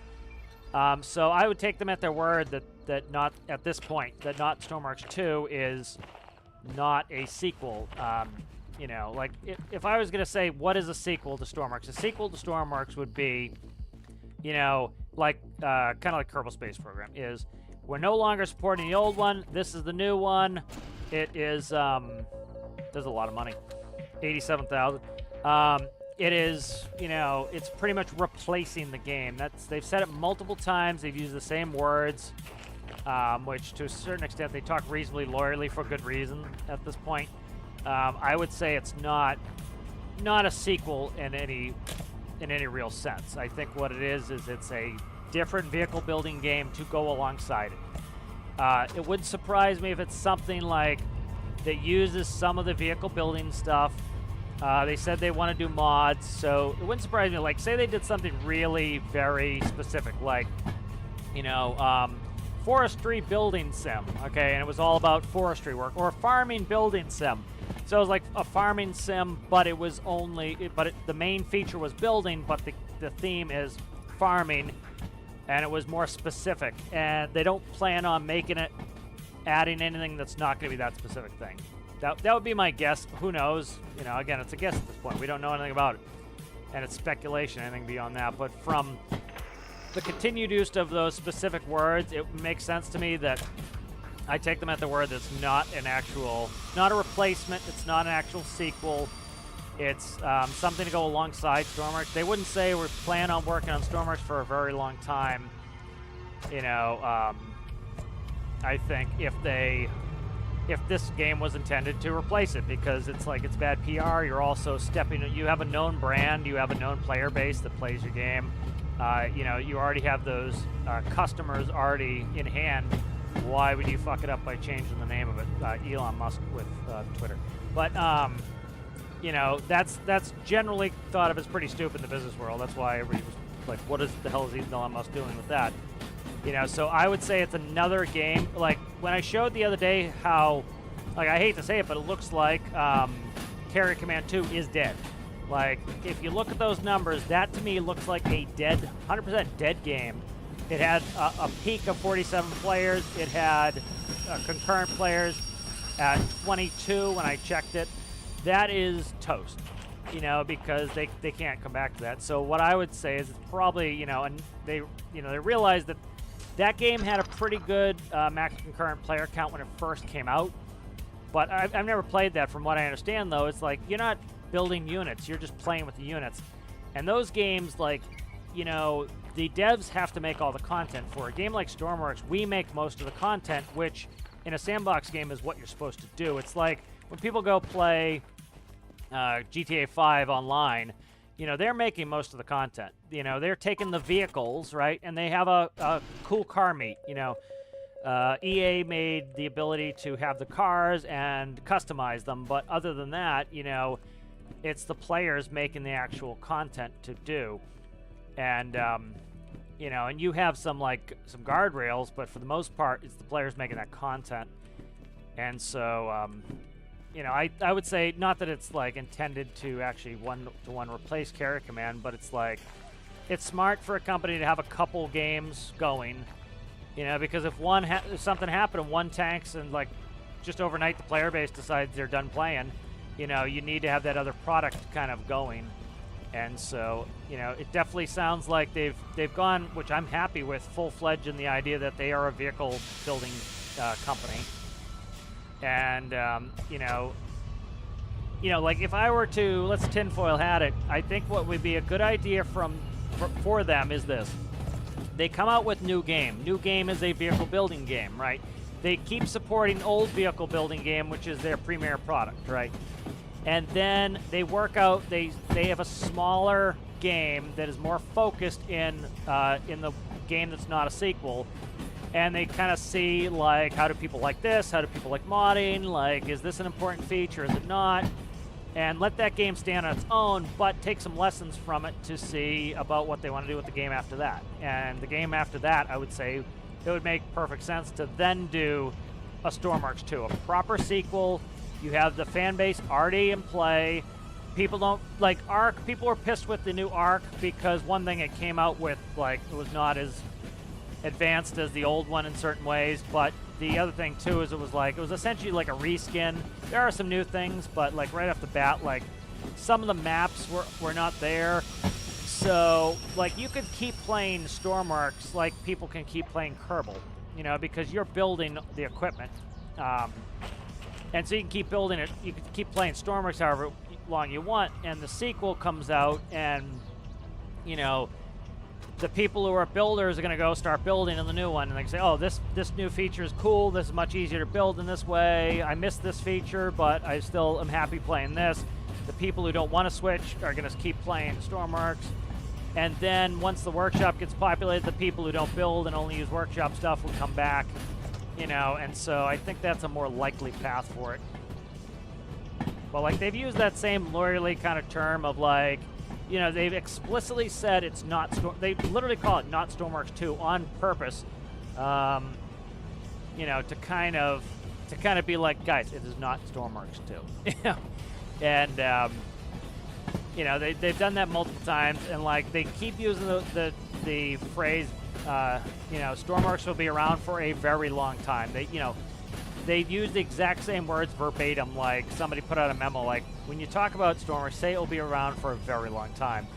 And it makes sense because they're trying to really get it in people's skulls that they're not abandoning the game. Like, and part of this is like, you know, I read the weekly updates every week because I do the video, and you know, then I have to approve the video, so I do it multiple times. And so you see like a consistency in this week after week after week, and you see some people who have been like, you know, the first talk of not Stormworks 2, people were like, oh, they're abandoning Stormworks. The devs are abandoning the game. They said it in the last update. And like, you read the update, like literally, I was you know, talking with some other YouTubers, and they were like, oh, they're abandoning the game. Like, where do you read that? Explain which line says that. I'm like, well, you know, it's in there. I'm like, no, you read it to me. And I'm like, it's not in there. It doesn't say that. Like, and then the devs saw that that's what a bunch of people thought, and they came out and explicitly said it will be around for a very long time because people kept misreading and misquoting and all this other shit. So it's, at this point, it's super lawyerly the way they say it, for good reason, is they're trying to be ultra specific so people don't get misled by this, you know. And I think it's smart to do that. Like, you know, you don't want people thinking it's supposed to be, it is the sequel to Stormworks, and then realize that when it comes out, you're like, oh, you know, you can't do all the stuff you can do in Stormworks. Yeah, we said for a long time it is not a sequel to Stormworks. You can't do everything. It's a more focused game.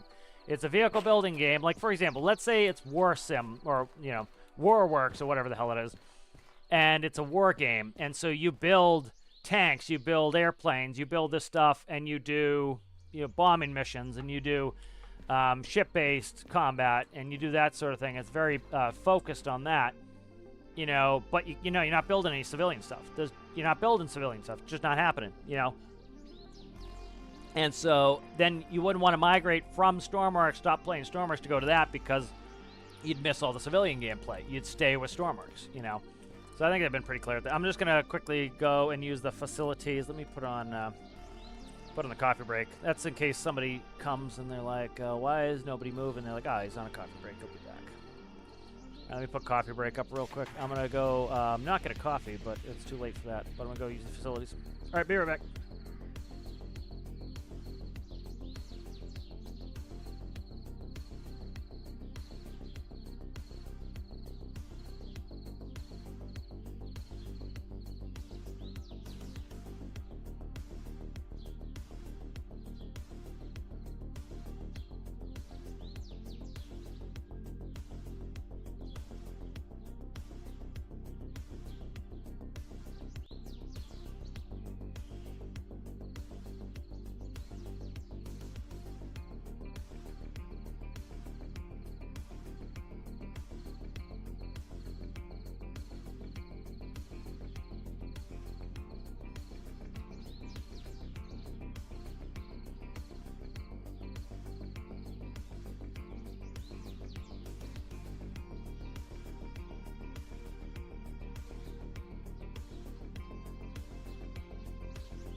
Alright, I'm back here.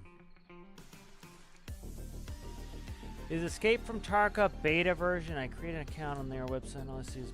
That's the one. Yeah. Yeah, it's actually, I think it was on sale now. Let me look. I'll bring up the website.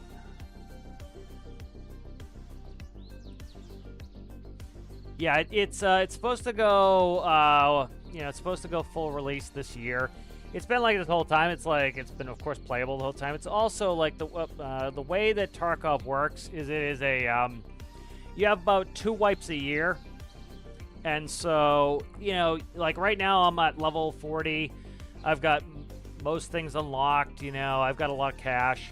And so, like, you know, it wipes, and then you lose all your money. Eventually, what they're going to do is you're going to have multiple accounts. One account that doesn't wipe. You're going to have one that's seasonal, and stuff like that. So it's going to be interesting. But, yeah, so, like, when it says pre-order, that's the normal version. You know, they used to have, they called it Edge of Darkness. It depends on what you want. Like, they added some, you know, the microtransactions that I agree with, like, essentially, like, you know, if you think about it, like, when I was working 3,000 hours a year, I had money, but I didn't have time, and so, like, I wouldn't personally do it, but, like, you can, like, I bought Edge of Darkness, which was the upper, which is the bigger account. For example, like, you say it greatly increased stash size, 10 by 48, stash size 10 by 38, stash size 10 by 28, and so, like, you know, for me personally, I had the money. It was worth it for me to get it, the Beyond. What is it? What the hell is it called? I forget what the version was, but it was a version. So it was better to have that. Like, you got a bigger a gamma case and stuff like that. But, you know, that's personally up to you on that. But, you know, like, I actually agree with some of their microtransactions. Like, again, you know, a company needs money to survive, and a great way to kill a game is for them to run out of money. And so it's like, you know, some people are like, hey, it's worth 20 bucks to me to never have to worry about stash space again. Or, like, I'm sick of, you know, it's worth 20 bucks to me not to grind. And other people it isn't, you know, so it's kind of nice to have that option. You know, but yeah, it's the beta version is the regular version. Let's see, where is 6L? I don't think these go on 6L. I don't think that's where the... it might actually be where the liquids go. Let me check real quick here. Trying to find... that's pasture there. We'll grab some of the... We'll do a shunting mission. We might use the DH4 to do it. 3 drop-offs. That's a lot of money, though. That's good money. I'm trying to grind cash in. We made a lot of cash coming up here. That's a steel mill run. That's a farm run. This one is, wow, 3 drop-offs. Yeah, they're making us do a ton of drop-offs here, but they're probably all together. Let's see. We'll probably, let's run this shunting one. Let's grab this one too. It's got 3 drop-offs. I can't remember where the hell you drop off the, I'll be clipping around here. Where, Jesus. Where you do gas and diesel. This is one of the sidings here that stuff can get put on, so I think we'll grab the DH4. That's a hell of a lot easier to shunt in. That's heavy shunting than running the D6 for that. Okay, let's see if I remember how to run this sucker.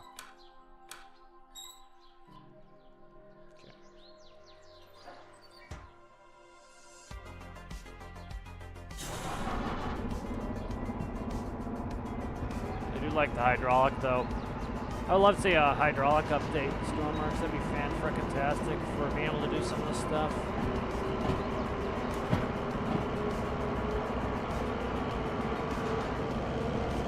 Stand up much taller in this than that. Shit. No, we're good. Okay. I was like, we have to go on the right track. We already were there. Alright, so we're gonna probably grab the long Johnny first. Now we'll grab the short Johnny. We're already have the tracks are all set up for that, so let's grab the short Johnny.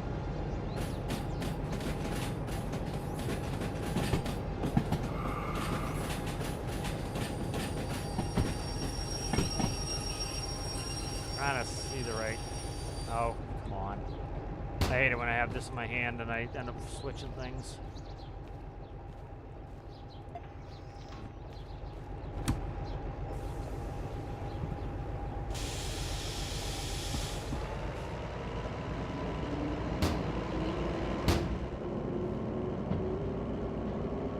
Set to get on that track, so we might as well take the little one first.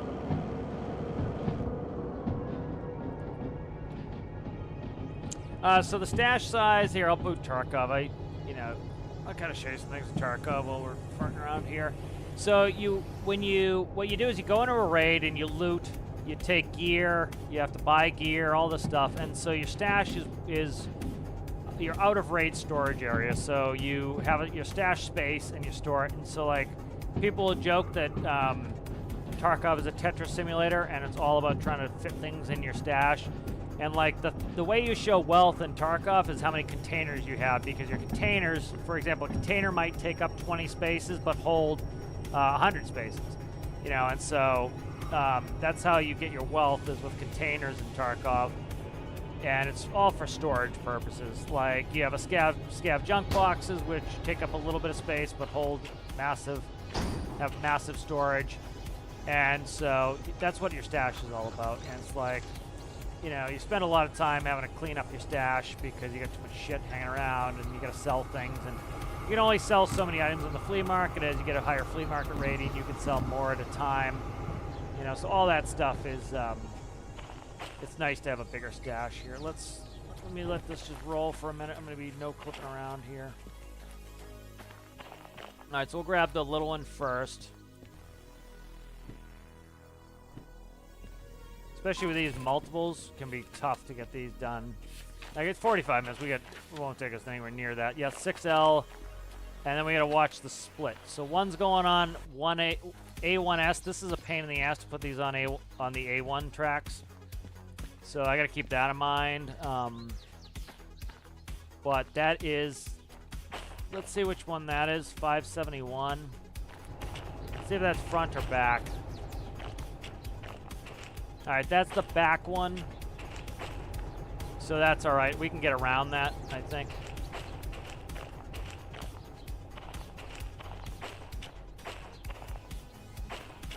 All right, so let's get these tracks switched.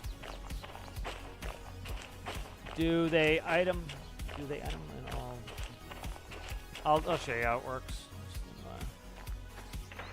And then that will go right on 6. Okay, we're good. See how Tarkov's booting.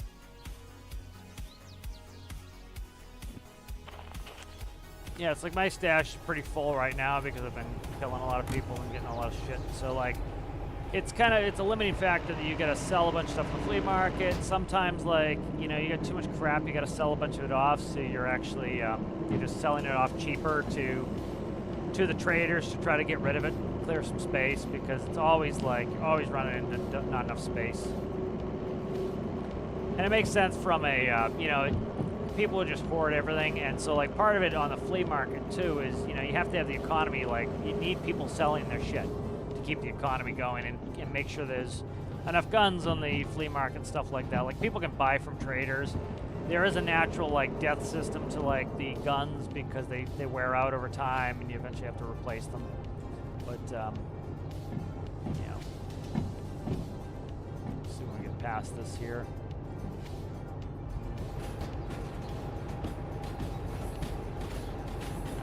Grab that switch here. Can't tell if I'm past it. That must be. All right.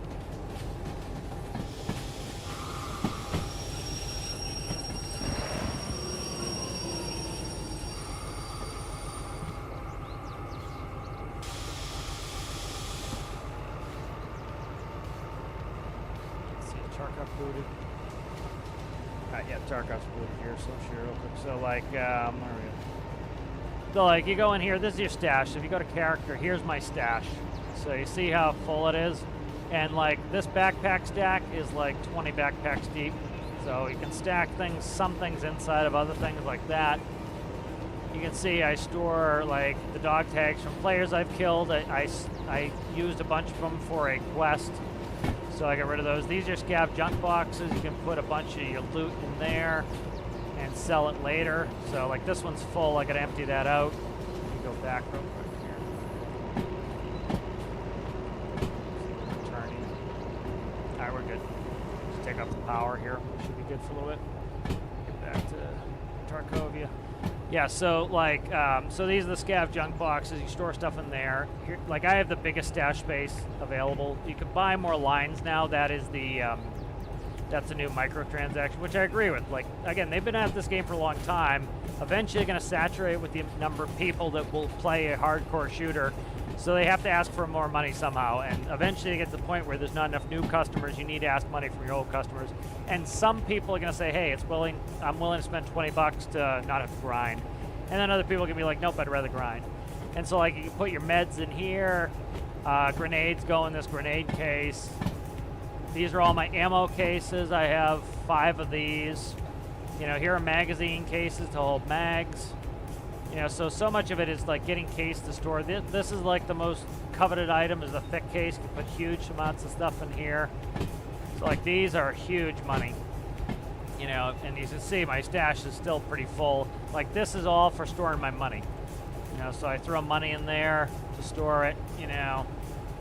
And then, you know, I've got them in wallets after that. You can buy a big money case, but this is more cost efficient to do this. You know, so it's like stuff like that. Like I've got 8 mil right now. Let's quickly check derail. Oh shit, let's hit the brakes here. We're all right. We're within the area. I just didn't want to hit the back. Where the hell is it? Right here. All right, there we go. All right, so this back one is going on the alpha track. Let me check it real quick. 571. Where is that? Is that in the middle? Ugh, that's gross. And then okay, 3S. So 219. Okay, so 219's got to be the front. All right, 219 and 571, and then where are the other ones going? They're going on 4S, so we're dumping the back set on 4S. All right. This is a pain in the ass, this swap out.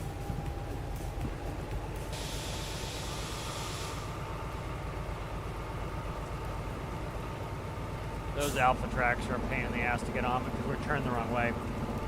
Yeah, so that's the whole thing with you know, stash space, and then they added that microtransaction. I'm not like, there are some microtransactions I understand. Again, like I said, you know, you eventually you get to the point where you've exhausted the players who are willing to play that game. Like for example, you know, this game, like you know, you're not going to attract anybody who's not into simulators or trains, right?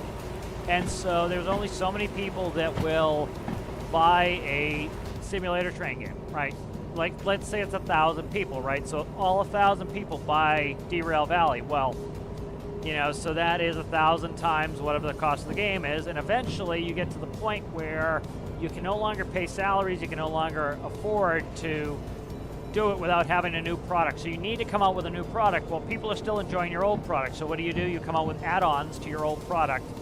And people act as though it's some sort of disgusting thing. It's like there is some disgusting practices in it, but for the most part, it's a necessary thing you have to do in order to be able to keep that thing alive, right? You know, you have to keep revenue coming in. People still need to eat, and that's how they eat, is they go to work, right? You know, the same people who bitch about these things would not go to work for free, you know? And so eventually, you know, they saturate it and they have to do that. You know, there are certainly some predatory companies and practices that are pretty gross with it, but for the most part, like, some of these companies are pretty good. They're you know, not bad companies, but they eventually have to ask for more money if they want to stay alive. And so, you know, I think it's a reasonable thing in Tarkov, be like, you know, so one microtransaction they're doing is that stash space. You know, like, it was a reward to people who supported the game. Like you said, it's still in beta, and I've been playing for years, and it's still in beta, and it's eventually supposed to go 1.0 this year. And you know, and so, like, we bought an upgraded version for 140 bucks, and part of that was to support the development of the game, and we got a bunch of benefits out of it that I think was worth the money. You know, I start with a much bigger stash space. Yeah, I'll show you my case. So, like, one element in Tarkov, which is kind of cool, is you have, this is your secure container down here. So with my game version, you get a gamma, and it is this big. The other version, the one you get in the new version, is smaller. No matter if I die or not, I keep everything that's in here. So for example, like this is a big ticket item, and the reason is it holds a lot of stuff. So this holds money, it holds cards, it holds dog tags, it holds a ton of different shit. this one here holds some other specialized things like it will hold maps and stuff like that, which you can sell, diaries, stuff like that. This one is an injector case. I can put multiple injectors in a one slot. And so, like, you know, that's a secure container. So, like, that was part of, you know, us supporting the game early on, got us access to, we have the bigger container, you know, the bigger secure container. So it's like stuff like that is a good way to support the game with those type of microtransactions, because essentially, like, oftentimes the people who don't have any free time are because they're at work all the time, and so they've got money but they don't have free time. So you know, instead of grinding for 60 hours to get a bunch of cases and stash space, they can just pay for it, you know. And then you got somebody who's got a lot of free time, which usually means they're not at work a lot, and they might not have any money. And so, like, somebody who got laid off and is you know, hanging around home too much, or got hurt and is hanging around home too much, well, they don't have the money, but they've got the time to grind. So as long as it's like that, like, there are some definitely some predatory practices, like you figure, like The Sims, you know, like charging pretty like, you know, the reason why I bring that up, why I think some of those prices are unfair, is it's like, it was a small amount of development time to make the thing. Like, they'll have like cosmetic dress packages or something, and it's cost like $14. And so, like, then you talk about like a Stormworks DLC, which might have taken 4 devs a year to make, and it costs $10. And you have something that took like one dev 3 weeks to make a bunch of like dress packs, and it costs, you know, $14. It brings in $1 million. You know, it's like, that's when it becomes predatory. You know, but also you got to figure too with, like, oh shit, what am I doing? Stop! Jesus Christ! I'm getting distracted here. Like, you gotta figure too with a company like EA. It's an enormous company, you know, and so it's not that I'm defending EA, but it's like, it's an enormous company, so they got a lot of developers potentially, you know, that, you know, they have to get the money for, and so they, you know, they have to like do some of these packs while those developers are off working on another game. You know, just selling the regular units of the game might not make the money, because it's such a huge company. They just have so much waste that they need, you know, they need enormous pockets, essentially, or enormous revenue just to like do anything. You know, frankly, what was that about? Oh, that hooked on the hook. Come on, undo it from the hook. There we go. Gotta go on the big hook there, guy. That little hook's gonna rip off. I dropped the wrong cars here. You know, so it's like, I think most people aren't too pissy about the microtransactions going on in that right now. Let's see, what do we got? We got to pull these two, 571 and 219. All right, so this has got to get a handbrake on. We got to drop this bitch.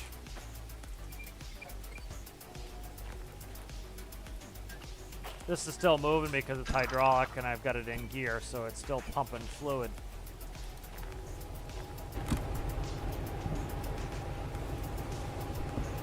I got a handbrake on somewhere on this one here. There we go. You can see the wheels there sparking.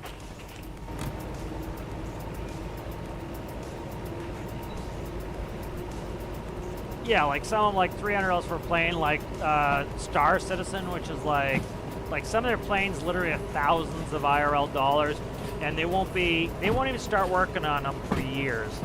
You know, I think that's pretty damn predatory and pretty gross. You know, there are other games which I think aren't as egregious, but like, that's one reason I get pissy about Star Citizen. It's like literally they're pushing $1 billion, and they're sidetracked on working on the single player game, which, like, yeah, people bought that. That was part of the Kickstarter, but it's not what brings in most of the money. Is the regular version brings in most of the money. Let's see where the hell I'm going here.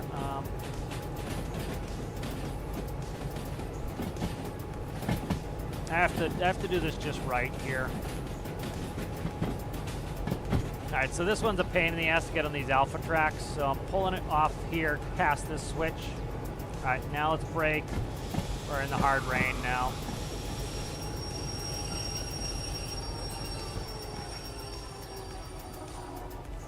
sparks look pretty good.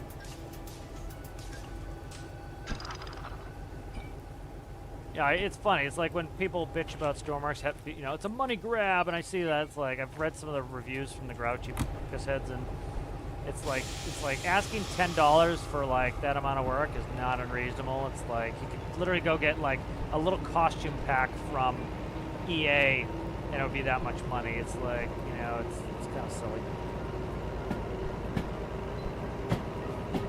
All right, so I gotta get past this here. I'm trying to think of the best way to do it.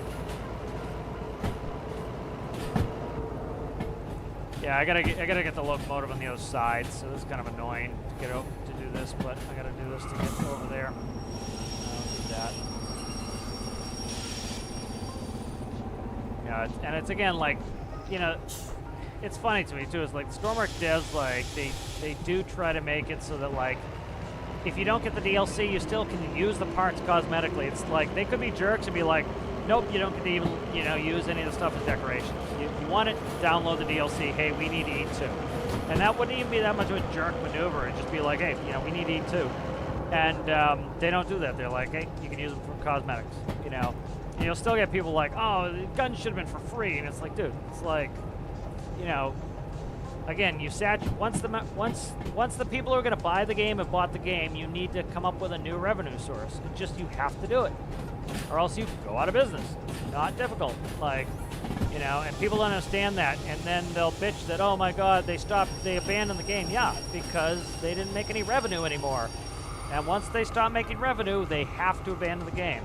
You know, it's not a charity. You know, they have to make enough money to do it. You know, and at some point they reach the threshold where it does not make any financial sense anymore for them to keep supporting a product. And so the only way to keep supporting that product with a limited player base is to ask for more money from that player base that's already purchased. And so the best way to do that is you give them new stuff that cost you money to make, and so here's a new product, and you buy it, you know. And people act as it's like highway robbery or something disgusting. It's like, nah, man.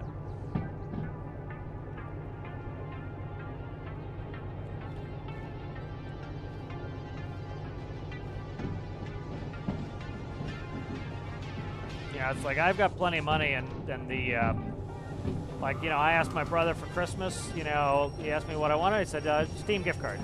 So I had like $50 sitting in the Steam gift card for quite a while, and then there was this game I wanted, and I got the VTOL jet, and I didn't have to think about it. I didn't have to think twice about getting it. I just like, oh, I've got money, get it, you know. So it's like these same people who cry. It's like, yeah, ask for a gift card, man, you know.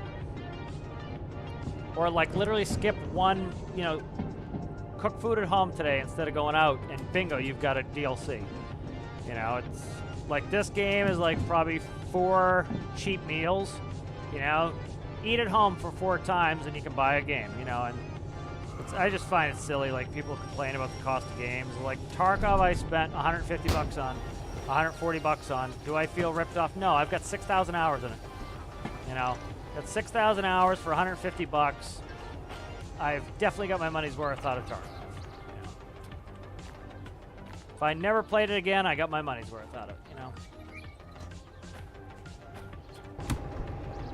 You know, if the game closed down tomorrow, it'd suck, but I've got my money's worth out of it, you know? Somebody who buys it tomorrow didn't, but, you know, I've got my money's worth out of it. Alright, so all this to get ourselves on the other side of this. That's why this is a pain in the ass, this space a little bit here, because it's to get on those alpha tracks. That's why this is coded. This gives you 45 minutes to get this done. Is it's pain in the ass.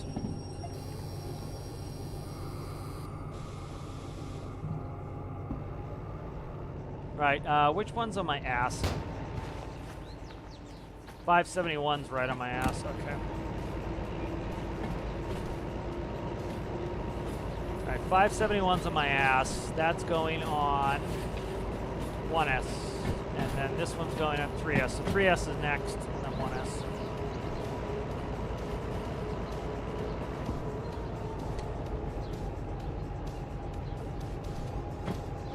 Yeah, like a bunch of those games are pretty ridiculous. Like, for example, like you know, you used to have a lot of the flight sim stuff. Like, the planes were expensive and overpriced, but they weren't from Microsoft. They were from a third-party company, and the only, like, they would never get any revenue off of the main game because they didn't make the main game. They made a peripheral, and so that was how they made their money, was by selling airplanes. So, like, those guys, I don't even mind those guys because it's like, that's how they make their money.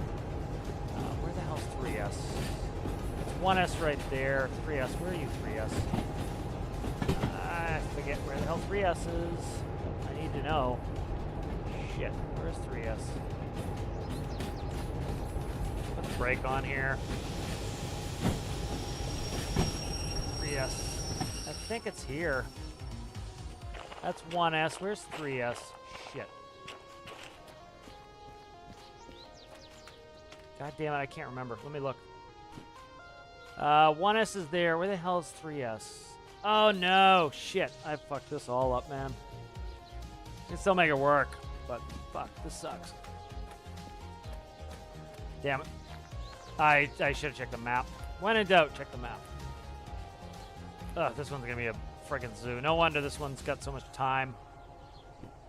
3S is in the store, is in the repair barn where we're sitting in front of.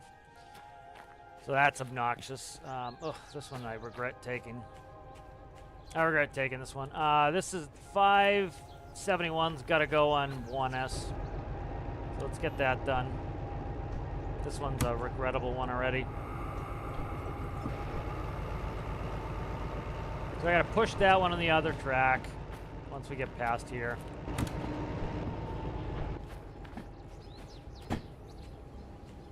And detach it. This one's a bitch to do.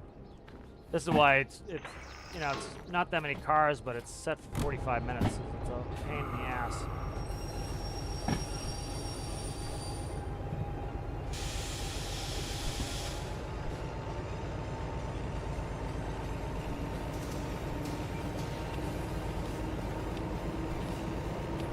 Come on, come on. Did I just flip it? I did flip it. Okay, I was gonna please flip it.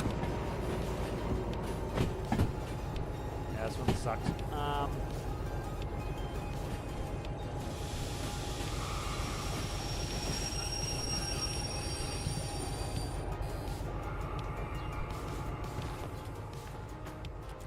That's pushing it, man. That's right on the money.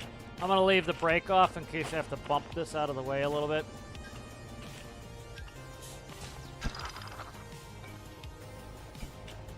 This one sucks. Okay. Yeah, see, I need to put this one up on that track there.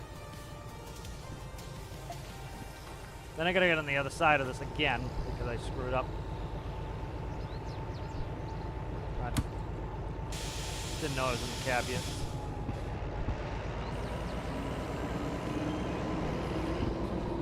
Yeah, this one's a pain in the ass now.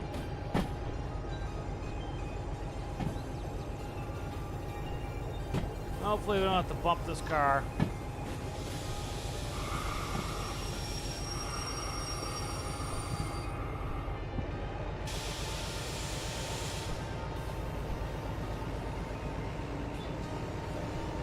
I'm gonna go real slow here. We may have to kiss this as we go by. I might not have given enough room, but we'll have to brake off, so hopefully we push it out of the way. We don't cause absolute total ruckus. It's gonna be close.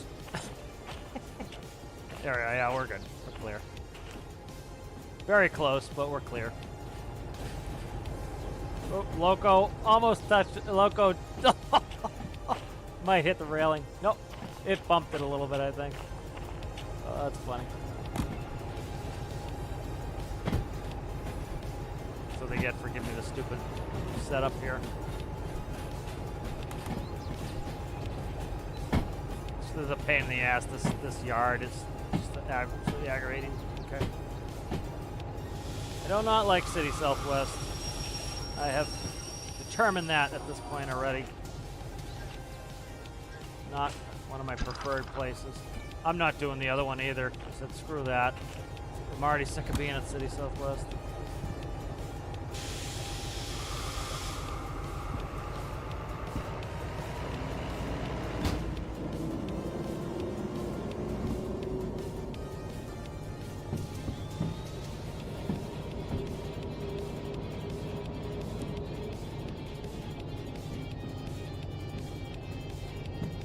What about $40 off? Oh, what am I doing? God damn, I'm going the wrong way again. This yard's a pain in the ass, it really is. I know where I'm going now, but we have to switch back again and go to the other side of this. That's what sucks, is I gotta keep flipping around which side I'm pulling this from. Oh, you got $40 off.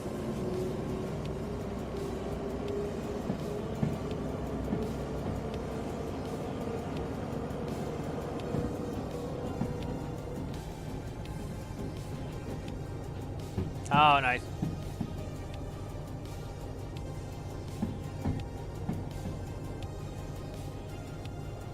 Maple Leaf money.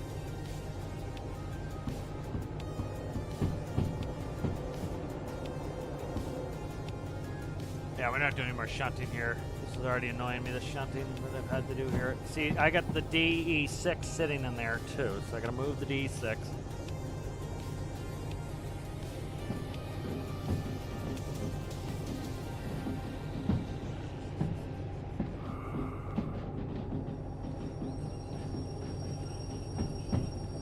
If I come 2 inches short of the switch like I just did, ugh.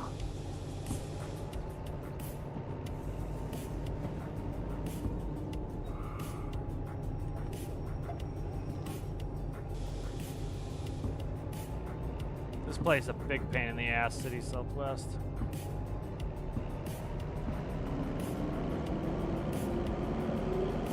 Yeah, I can start a little GoFundMe for it, yeah.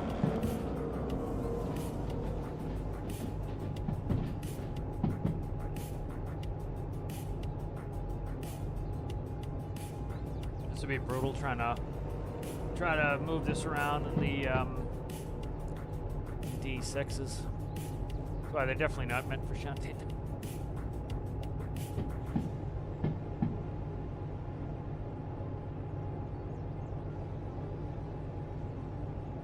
This is why this one was worth so much. Well, was this one worth much money?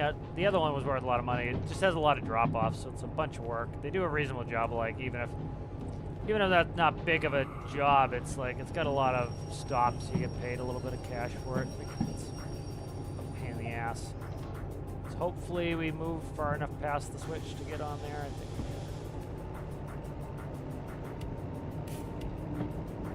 Yeah, looks like we did. All right. I gotta get on the other side of this again.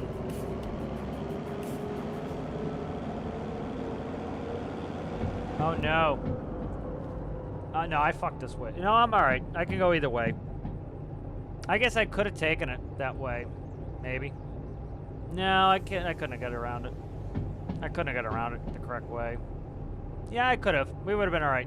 I could have pushed this back this way and then gone up this way. I could have done it without coming around here. I'm starting to get a hang of these lines at this base. It's like you need to know where you can flip around at.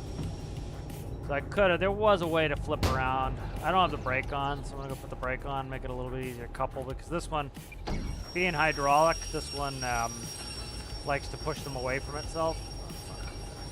Dirty fucker. I do have this one kind of geared up here. Grab the thing. Flat hands, please. There. All right, beautiful. Might get a couple damage penalties on some of this shit. Alright, we gotta go past this switch anyway.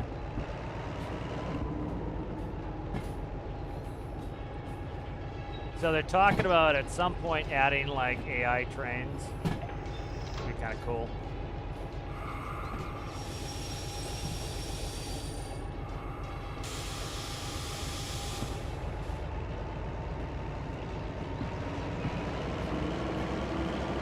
Yeah, so if I had come back, hooked up to that, gone this way, up, and then back, I could have backed it in without doing this flip around bullshit. That I wasn't thinking about. Yeah, it doesn't look safe. Might lose a little bit of skin going under there. Alright, I gotta go move the D6s. That's my present for taking the stupid shunting mission.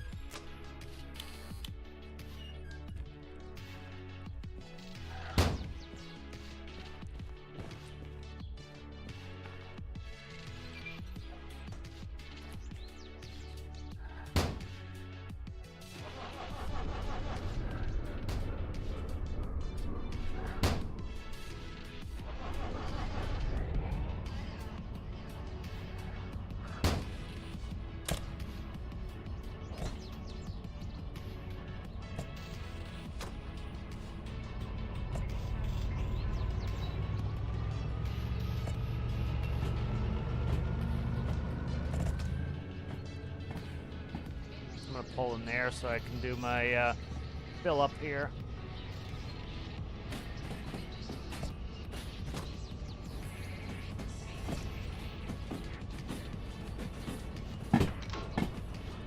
Whoever decided to come to this base, that was a bad idea. Try to get the back one there. There we go.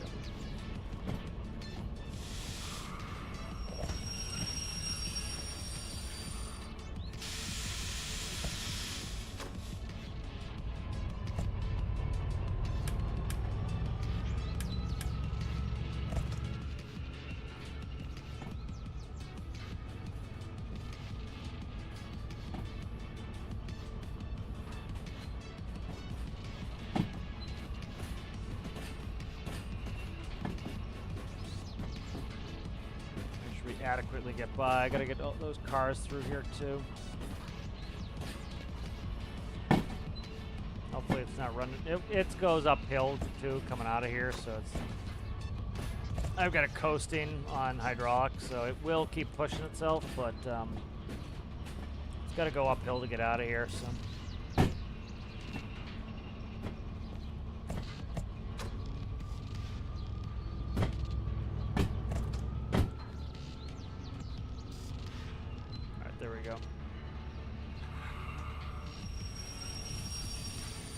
Leave this running, so let's take this, get the hell out of here. Where are we at? Yeah, must keep going here. There it is. I have to throttle up pretty good on this. No, that's idle, man. It's idling. That's funny, man. Maybe it is downhill out of here. A lot of these are uphill going out both ways.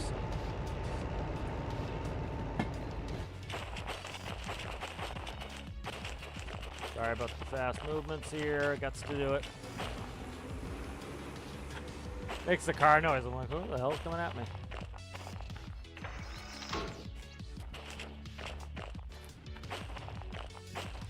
It's a good way that this movement system works in this game, because it's like, you know, you'd have people helping you here, and so you know, you don't have people actually doing the switches, and you're not in radio communication, so you can quickly switch characters. All right, moving fast again. Nothing's explicitly nauseating that one.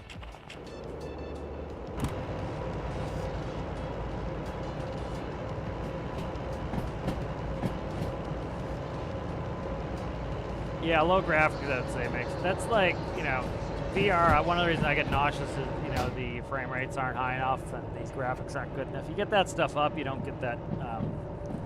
It's not as nauseating. So if you've seen it at a lower graphics settings, probably doing it.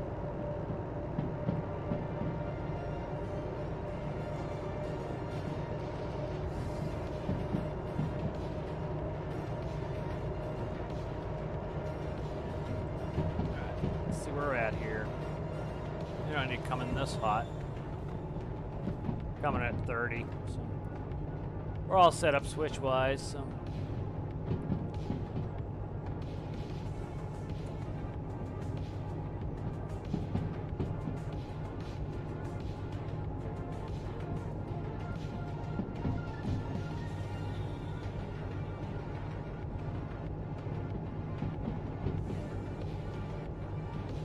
Let's get a little bit of a dynamic brake on here.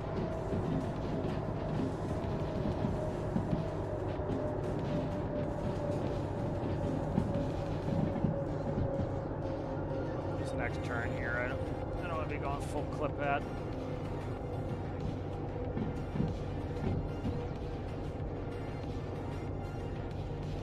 All right, that's the last shunting one we're doing out here. This place is a pain in the ass.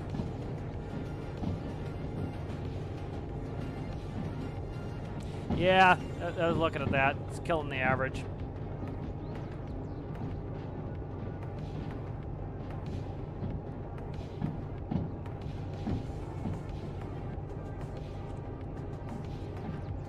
I don't know if I can just kill one of them either.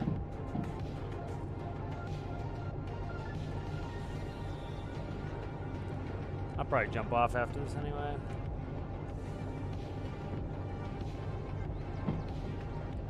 Yeah, I'll probably shut down the D's. They'll probably save it and jump off.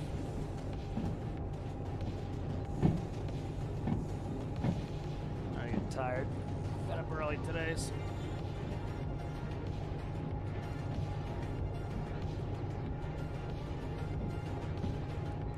Let's break on.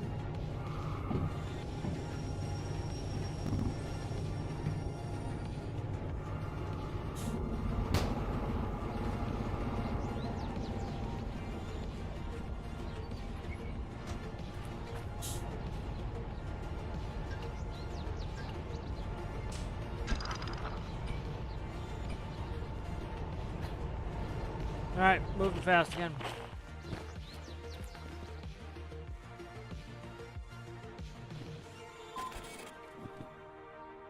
What? Fuck off, man. What is wrong now? Handbrake? One alpha? Did I not put the handbrake on this one? Yeah, it's this one. Okay. I'm gonna say I better be on the right tracks or else I'm gonna be annoyed. I want to be done with it. Okay, there we go. Actually did it in 35 minutes too. That's not bad. Timing, seeing that I screwed it up too. Definitely not doing this one. That was a good amount of money. That was 20 grand removing that one. This one here is like, that one's 60 grand to do this one. It's got 3 drop-offs. It's going to be a pain in the ass one too. Because they like to go on that 3S, which is a pain in the ass. This is like Switch City down here. It's a pain in the ass, City Southwest. It is a pain in the ass, this place. Out of all of them. Alright, so thank you guys for watching. I think I'm going to end it up there. Appreciate you guys. Yeah. Yeah, I can make more Twitch accounts. Yeah, I think didn't hurt too bad. It's, you know, had one on that one, but I was doing pretty good earlier.